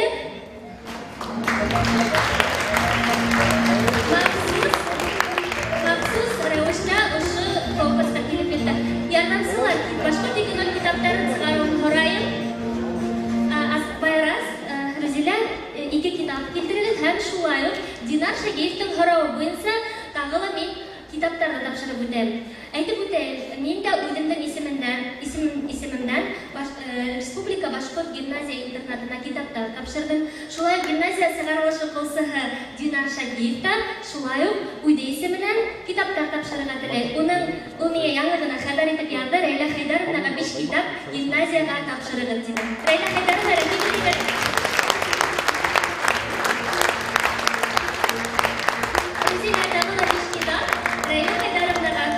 Гимназия исеменән, гимназияға Динар исеменән хәҙер буласаҡ.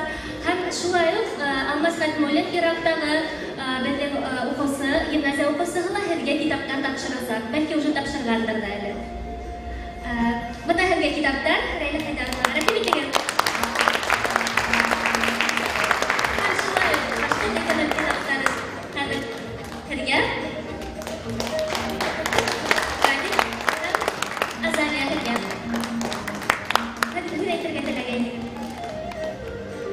Я буду по-русски только.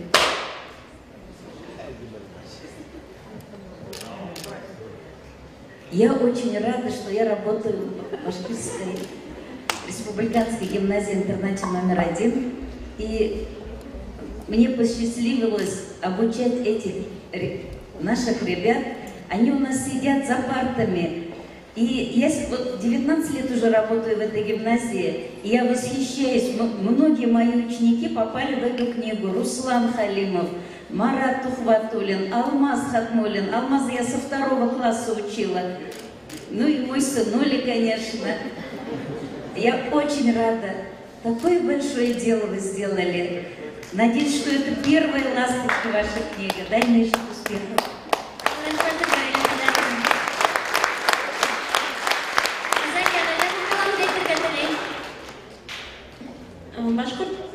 Башҡорт икенлеккә 0 китабының исем туйы бик матур үтеп килә һәм ысынлап та авторларға, Илмираның командаһына афарин тип әйткән килә һәм үҙем уйлайым, был китаптың изюминкаһы нимәлә? Был китап беҙгә, йәштәргә, әлбиттә беҙҙең балаларыбыҙға ниндәйҙер этәргес булып торор, маяк булып торор. Ошо китапҡа мин эләгәйем, ошо китап биттәрендә мин булайым, тырышайым, яңы идеялар уйлап сығарайым һәм талантлы, яҡшы, шәп башҡорт егете, ҡыҙы булайым тигән ҙур энциклопедия булып торор. Шуның өсөн һеҙҙең командағыҙға рәхмәт, афарин. Эшегеҙҙә ҙур уңыштар һәм был китаптың биттәре киләсәктә тулғанып кына килһен, яңы исемдәр асылып торһон. Афарин.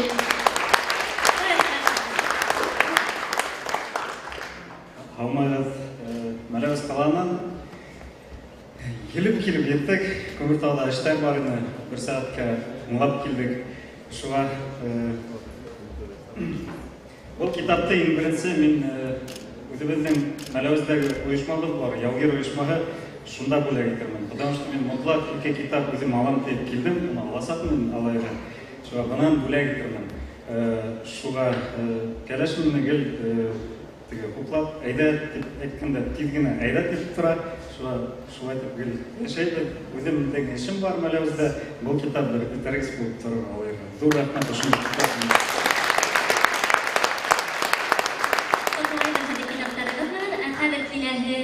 Иң төп призды уйнатайыҡ, әйҙәгеҙ. Илдар, сәхнәгә, белек экрандарға Өфі, Стамбул, Өфі yönelişi boyunca biletlerle o sözünü bildirerek de ona hırgahır gerek. Ayda gırıyla.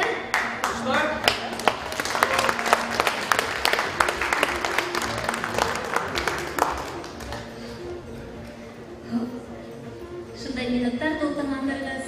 Kim? Türkiye'ye olsun iken. Ayda git bildireyip. Bildirende ne yiyorsun? Hoşuma giden yiyorsun. Данил Ямалидинов. Құттықтаймыз Данилды қосылуымен айдагыз алғыстайық көрсігі. Ол мұнда ма? Данил мұнда ма екен? Данил әгер менің болбаға, неге деген кішігі әлігі? Еді бұлай таныш шекелі, көргенім бар мен оны бүгін. Мен бұл егітті білем, бұл Санкт-Петербургқа былтыр международный форумға келгенін, бұл банда сыртманы сәхнәген. Демек, яңынан ойнатады, шулай ма? Әдәгі дейлер яңынан? Ali Aysina. Ali bunu kila olmayıp deyine. Bakalım kilirgen kişi. Yok Ali'ye bulmağız, tağılı artabada oynatamdı da ilaylar. Ali'nin ofisi benim ofisimden ili yetemedim. Belki ultuna ile. Yok. Udine okkalahin. Raisa Abdulina.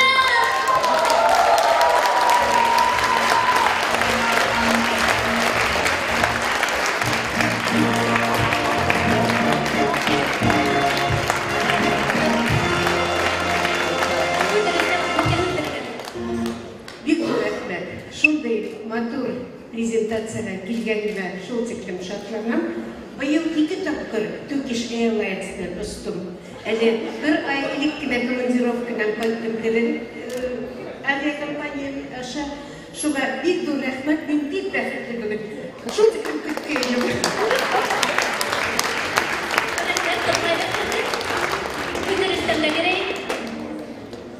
Hayırlı kez, iyi akşamlar. Bizde залда отырған көптер көк республиканың бірінші гимназия интернатында заманында көп тапқыр футбол ойнадым. Сөйтіп мен башқа мектепте республика башқұрттары лицей тамамладым.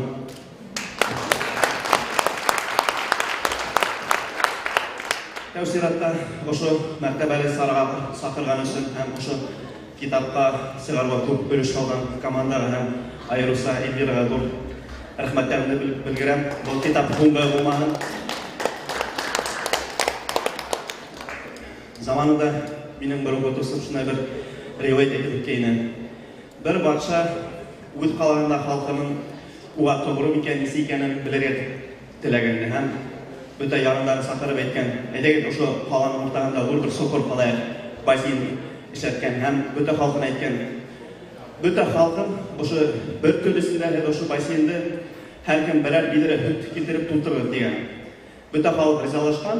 Çünkü onlar üzerine barışan yaratkan, bir bulduklu халық болған.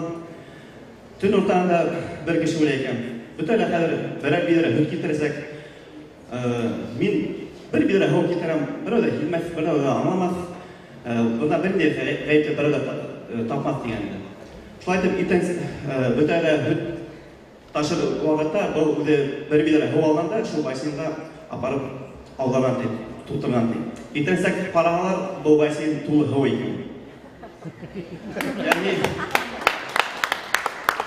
nima aytayotganim, bunga vaqtda bitta respublikada qay bir o'zgarishlar bo'lib o'tdi. Shuni qatorida shuni yaxshiligimda tabiiy quvvat sihat, lekin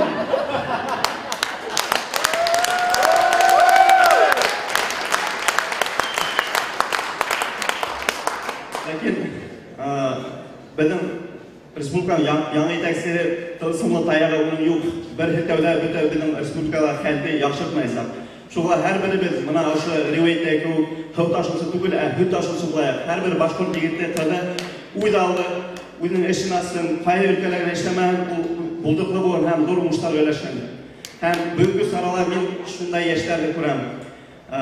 Hem bugünkü yengisi Reis apaga tag'ı bir qutlayam ham qasandыр zamanında ikinci respublikani Rossiya tarixida беренче тапкыр автономиялы республиканы төлеген бөек шәхесебез Әхмәт Зәки Вәлидинең алак төяк тапкан Истанбул каласына билет тапшырам. Котлайм.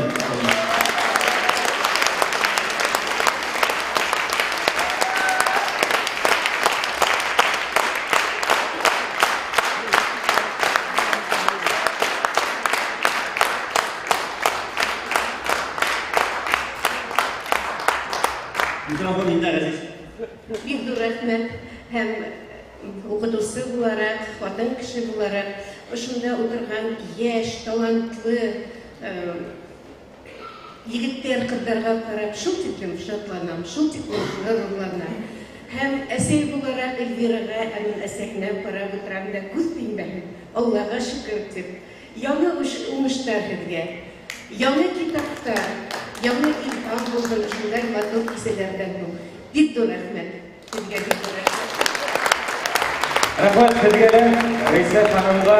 Әйләнгәнде, үҙебеҙҙең телгә, Төркиәгә хәйерле. Афарин.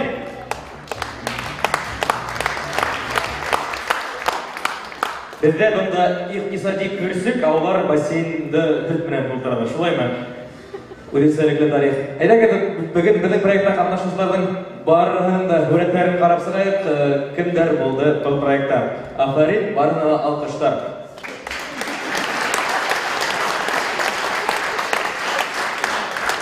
Ғүмән, һеҙҙеңсә нисек бөгөн барлыҡ бүләктәрҙе лә лайыҡлы кешеләр алдымы һәм барыһы ғәҙел булдымы?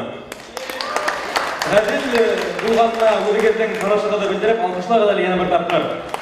Рәхмәт Афарин еңеүселәргә. Артабан да уңыш һеҙгә ялмайһын. А теперь для вручения премии «Башкорт 2.0» и заключительного слова приглашаем на сцену еще раз создателя и руководителя проекта «Башкорт 2.0», основателя и руководителя в 2013-2016 годах Башкирской молодежной ассоциации «Аманат» в Санкт-Петербурге, учредителя и заместителя председателя Конгресса «Крутая Башкир» Санкт-Петербурга и Ленинградской области Муталову Эльвиру Сулеймановну. Ваши аплодисменты!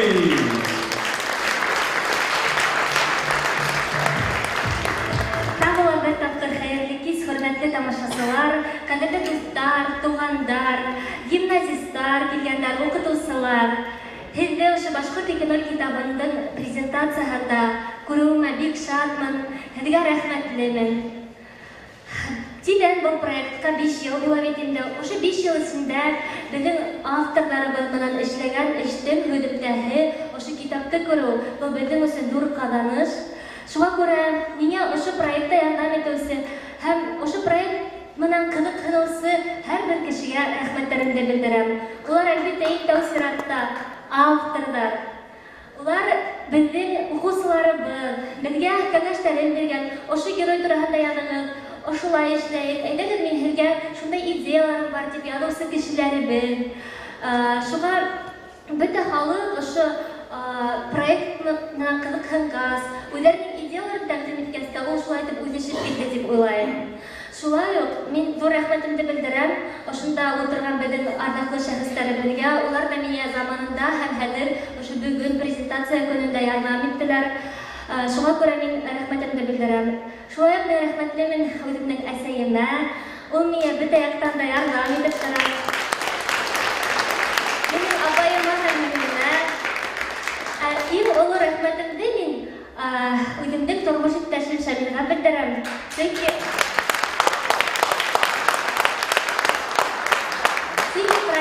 идея булғас та ул миңә ярҙам итте, әйҙә шулай итеп эшләйек тине. Ошо кимәлгә, юғары кимәлгә күтәрергә ул ярҙам итте. Сайт менән ул тулыһынса булышты. Һәм менә бөгөнгө көндә лә күп геройдарыбыҙ һымаҡ ул да сит илдә эшләп йөрөй һәм презентацияға килә алманы. Әммә 24 сәғәт минең менән, Илдар менән, бөтәбеҙ менән дә бәйләнештә булып, хәҙерге ваҡытта ул да Малайзияла беҙҙе ҡарап ултыра. Ҙур рәхмәт миңә тормош иптәшем.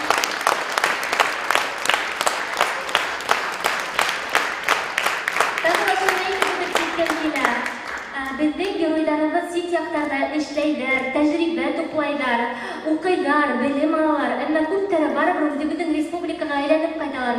Үҙегеҙ бөгөн күреп тораһығыҙ, Динар Шахиев Мәскәүдә инде, бер интервью алганда, Руслан Халимов Мәскәүдә инде, Айнур Аскаров Санкт-Петербургта инде. Һәм башка.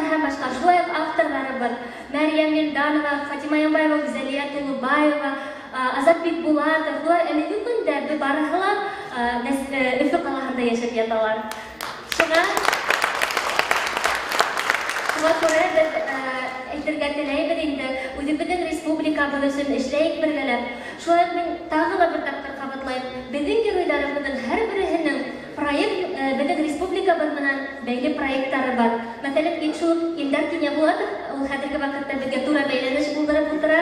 Уның бит инде китаптар проекты, шулай ук клавиатура эшләнә iOS системаһына. Шуңа күрә безнең Динар, Руслан һәм башка бизнесменнар улар авылдарда бизнесты үстереп яталар, һәм башкалар. Шуңа күрә мин бүгенге презентация турында әйтеп үтәйем. Ул идея таугадан алып, миңа шул хәтлем күп кешеләр ярдәм иттеләр. Бүгенге көндә менә шу сәхнәләр сыгыш яһаучы кешеләр һәм үзләренең ярдәмен белдереп язучы контакт бәйләнештә селтәрендә, Instagramда язучы бөтенләре зур рәхмәт әйтеп үтәм. Һәм рәхмәт хаттарын тапшырып үтәйем. Тәүсиратта ошо зал доберемся, безгә президент отельга зур рәхмәт әйтәм. Һәм хочу вручить благодарственное письмо сотрудникам президента отеля, потому что они нам очень сильно сегодня помогли, предоставили это помещение и поддержали нас. Представителя можно?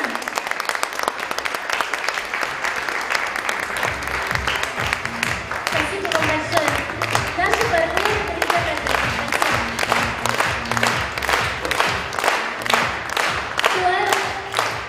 билеттар тапшырылсы, билеттар бүләгенесе Turkish Airlines компаниясына Мустафа Заковтова сакырайык, бергәлә зур рәхмәт.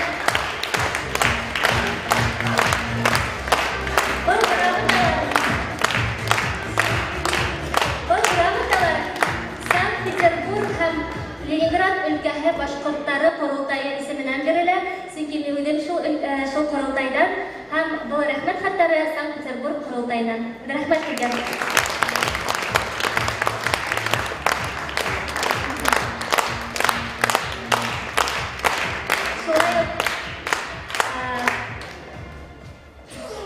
Бездән хәзер шундай сахыл сыгыш буласак, ул Аргамак төркеме. Улар безгә үзләре ярдәм күрсәттеләр, күп идеялар бирделәр. Аргамак төркеменә зур рәхмәт.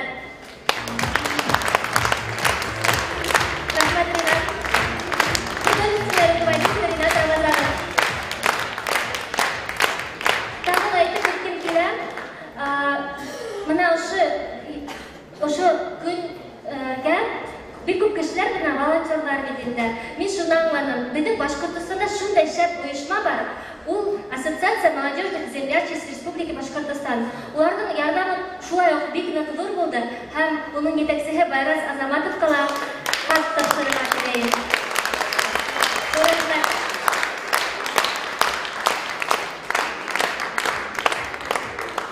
Һәм Гүзәл Данс коллективының солисты Нәркәс Юлдашевага олы рәхмәтемне белдерәм. Шундай матур бию белән биләде.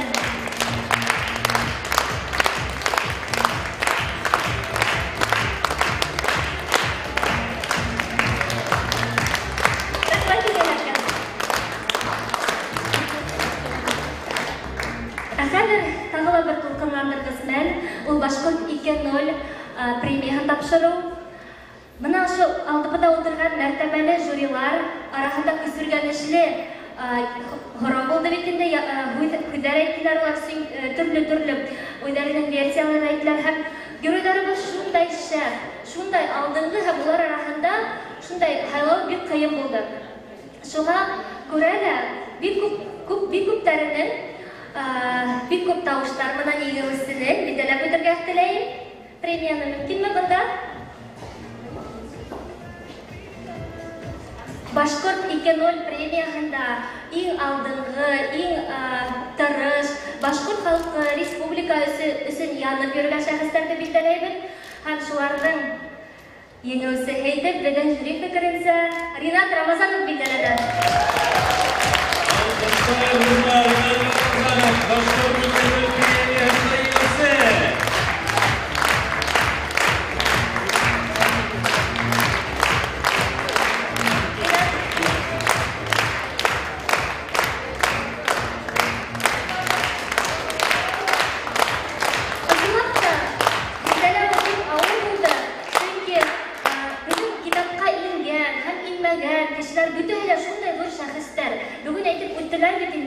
Бедің ошында отырған залдағы һәр кеше турасында мәкалә язып була, һәр китапка индереп була. Görүләр шундай күп, без тик өлгерә генә алмайбыз язып. Шуңа һәр әгәр дә теләкләрегез булса, кушылыгыз һәм артабанда бергәләп башкорт халкын күтәрәйек, башкорт яшьләрен күтәрәйек. Чөнки минем ошо проекттагы девизым ул шәхесен күтәргән халык үден күтәрә. Зур рәхмәт сезгә, дуслар. Әйдәгез Эльвираны таңлап, күтәреп, алкышларга күмәйгәлә. Афарин Эльвира.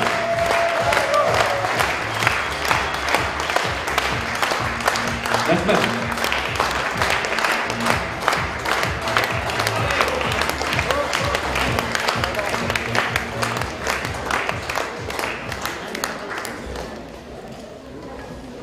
Хәзер майдандардың болу адағы дейдер біздің де EOS-тың адағы якынлаша. Әмма таралыш майдорығы дәлі бізді хәлді шәпкіні ежади сюрприз кіді. Әліге біз хөлді Бүті Дүния Башқұрттары Құрылтайы Башқарма комитетінің рейсі Баянов Рүстәм Сәлимұлына тапшырабыз. Біздің бұл кесәбізді йомақлап түрлі тілмәрі менен дейдер хәзір таяғымызын. Xeyirli kez, hürmetli yaragat, bizden Başkırtımdın altın xənkələri həm altın yarsıqları deyip aytırgan mümkün. İsnapta bugün zalda şunday dağına yayılgan, bizi şunday bugünkü ruhi bayram, görkem, nur bayram, şunday üdinselikli bayram buldu. Nakıtlara ruhsat edildi hem elbette biz bugün şunday üdinselikli hem fəhimli prezentasyonu kurduk. Şu akıra Elvira biz yine ilk tevde aytib kettiler, siz kele hulu başlarla uygun hulu maktan. Elbette biz bile bunda hesaptan aytedi bitildi.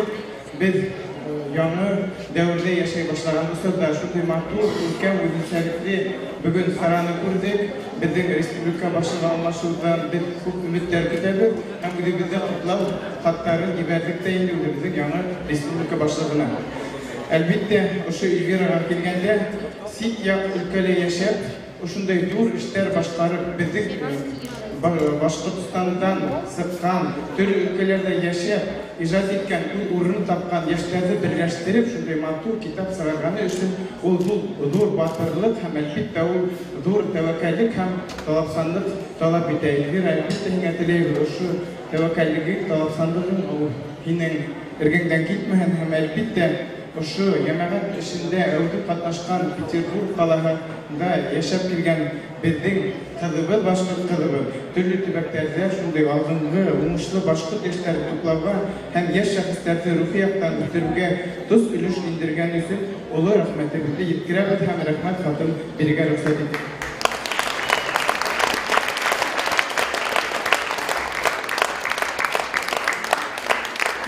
Bizim Başkırtistan'da sıkan Başkiri 1.0 деп етейін екен, осындай ең керекті китаптардың бірінде сізге бөлек етуге тілеймін. Рахмат Рүстәм Сәлимұлы. Рүстәм Сәлимұлына һәм Эльвираға yana бақаттыр алқыштар. Афарин деймін Эльвираға. Көріп келсе, мәйхебіріміздің бұнда отырған қонақтарымыз таралышып та үлгерді. Ярай ихтиярдары өздеріне алып келәһендер, күрәһен бик эшлекле кешеләрдер. Вакыт көтеп тормайдыр. Үзләренә алып келәһендер, чөнки безнең кисәнең иң ялкынлы минутларын улар калдыралар. Каршылыгыз һәлегесен яраткан төркемегез Кытай, Мексика һәм башка илләр алкышлаган һәм мөхәббәтен яулаган егетләр Аргымак төркеме.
башкорт халкының гимны.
Зәки Галиди йыры.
Хәзер бетәбез дә кушылып йырлайбыз.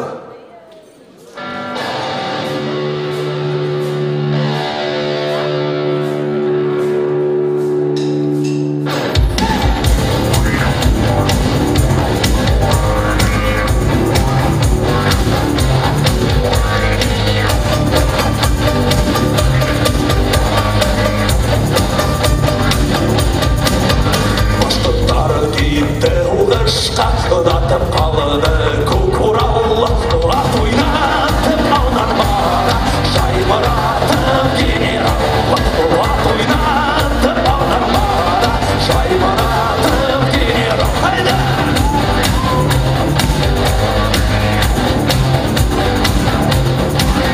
Жаймыратып яуқырында дұшпандарды күреткен, ұлтаян майғылда бақмай, айбатырда ирекен. Ұлтаян майғылда бақмай, айбатырда ирекен. Башқұрт халқы туған елден туды яуыз дұшпанды, бір туғандай өтәнеді, ескер отаны дұшпанды.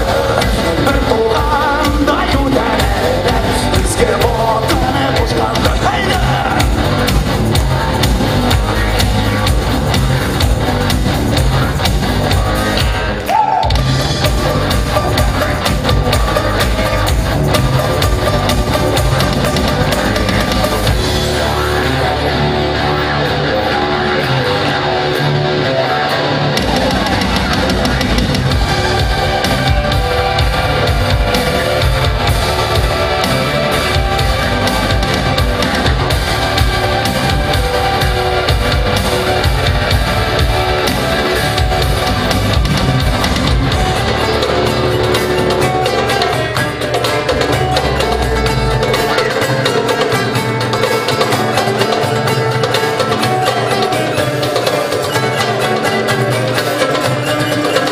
Ватан ізін еңгізған байының туыларын орал, жолармен дұшпандарды жаймыратып генерал, жолармен дұшпандарды жаймыратып генерал. Хайда!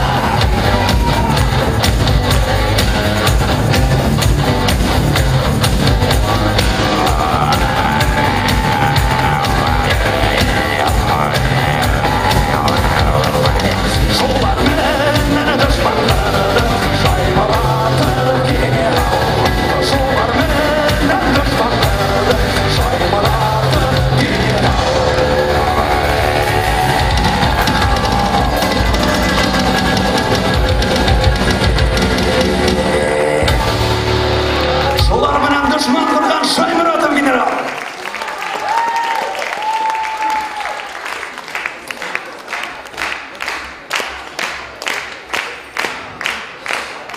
Башқұрт 2.0 автономиялардың атағы Заки Валидиевға, оның қарт атағы Зайнулла Ишан, оның рухына бағышлап келәхі қыбайыр.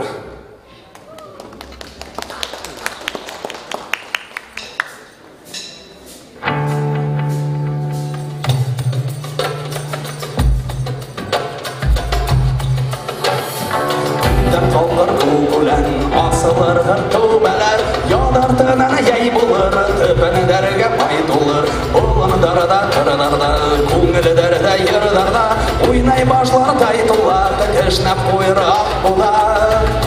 Яққыштың илағаны, көді ешідің мағаны, ядартынан яй бола, яй дәрменен ян тола.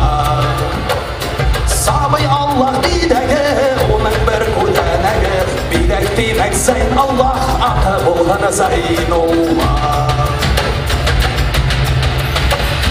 Аллахқа бір илақта табындырыр Зайнулла, таудың адам күттіріп, ағындырып Зайнулла. Шәфәғатқа еңнізге арылдырыр Зайнулла, таудың көмі жүректі табындырыр Зайнулла. Аллахуға тығырылықты сағылдыры Зайнулла, адашқанды йолғынды табылдыры Зайнулла. Келесәкке өткәрді тағылдыры Зайнулла, ихласлыққа инсафқа яғылдыры Зайнулла.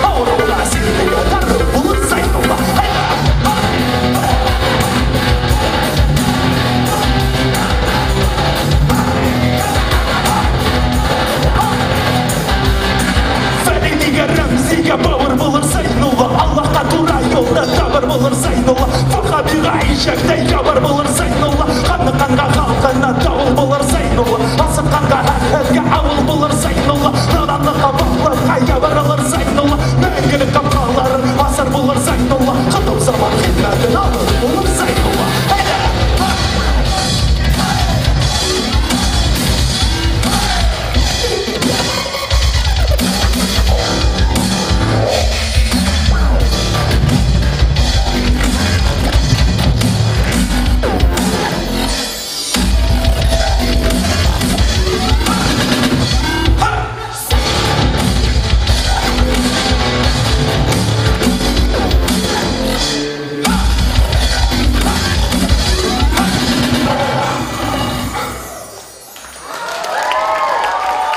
Шифа яңғырдары болып, яуыр болыр Зайнолла.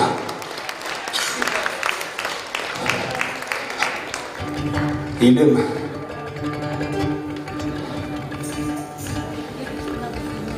Иле болған халқым, илһеҙ қалып. Ере болған халқым, ерһеҙ қалып. Тілі болған халқым, тілһеҙ қалып, йәнен һатып терелмәй эт қалып, көн итерме, көн итерме, көн итерме. Иле болған халқым, илен һаҡлар, ере болған халқым, ерен һаҡлар. Телен һаҡлар, йәнен һаҡмаҫ халҡын, рухын һаҡлар, йүнен йүнәр, юлын юллар.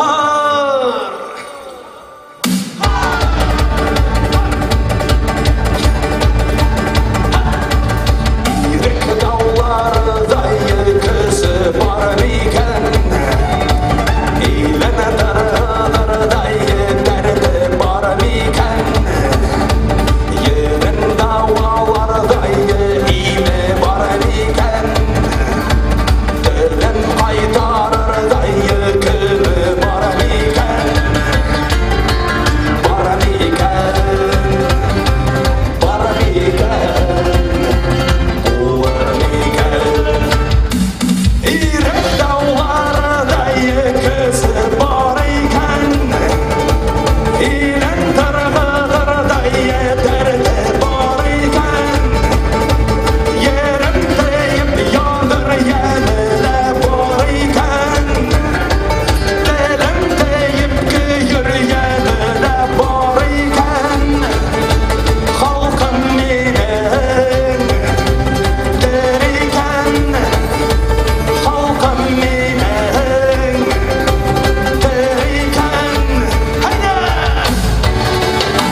шулай йыйындар менән халкыбызга бәрәкәт кайтсын, халкыбызга кылык кайтсын, иман кайтсын, яшьләребез үрсеп китһен, син яктардан кайтып үз еренә, үз туган яктарына йорт халык, мал тотып, унарлаган, егермеләгән балалар тәрбияләп, инде үзебезнең еребездә асаба итеп яшәргә Аллаһ Тәгалә безгә насыйп итһен. Яңа җитәкчелек белән халкыбыз үрсеп китһен Алла бирһә. Амин. 1, 2, 3.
Бергә булайык, иманлы яшәйек, атай бабайларыбызды һөйәйек, ихтирам итәйек, рухтарын һаклайык.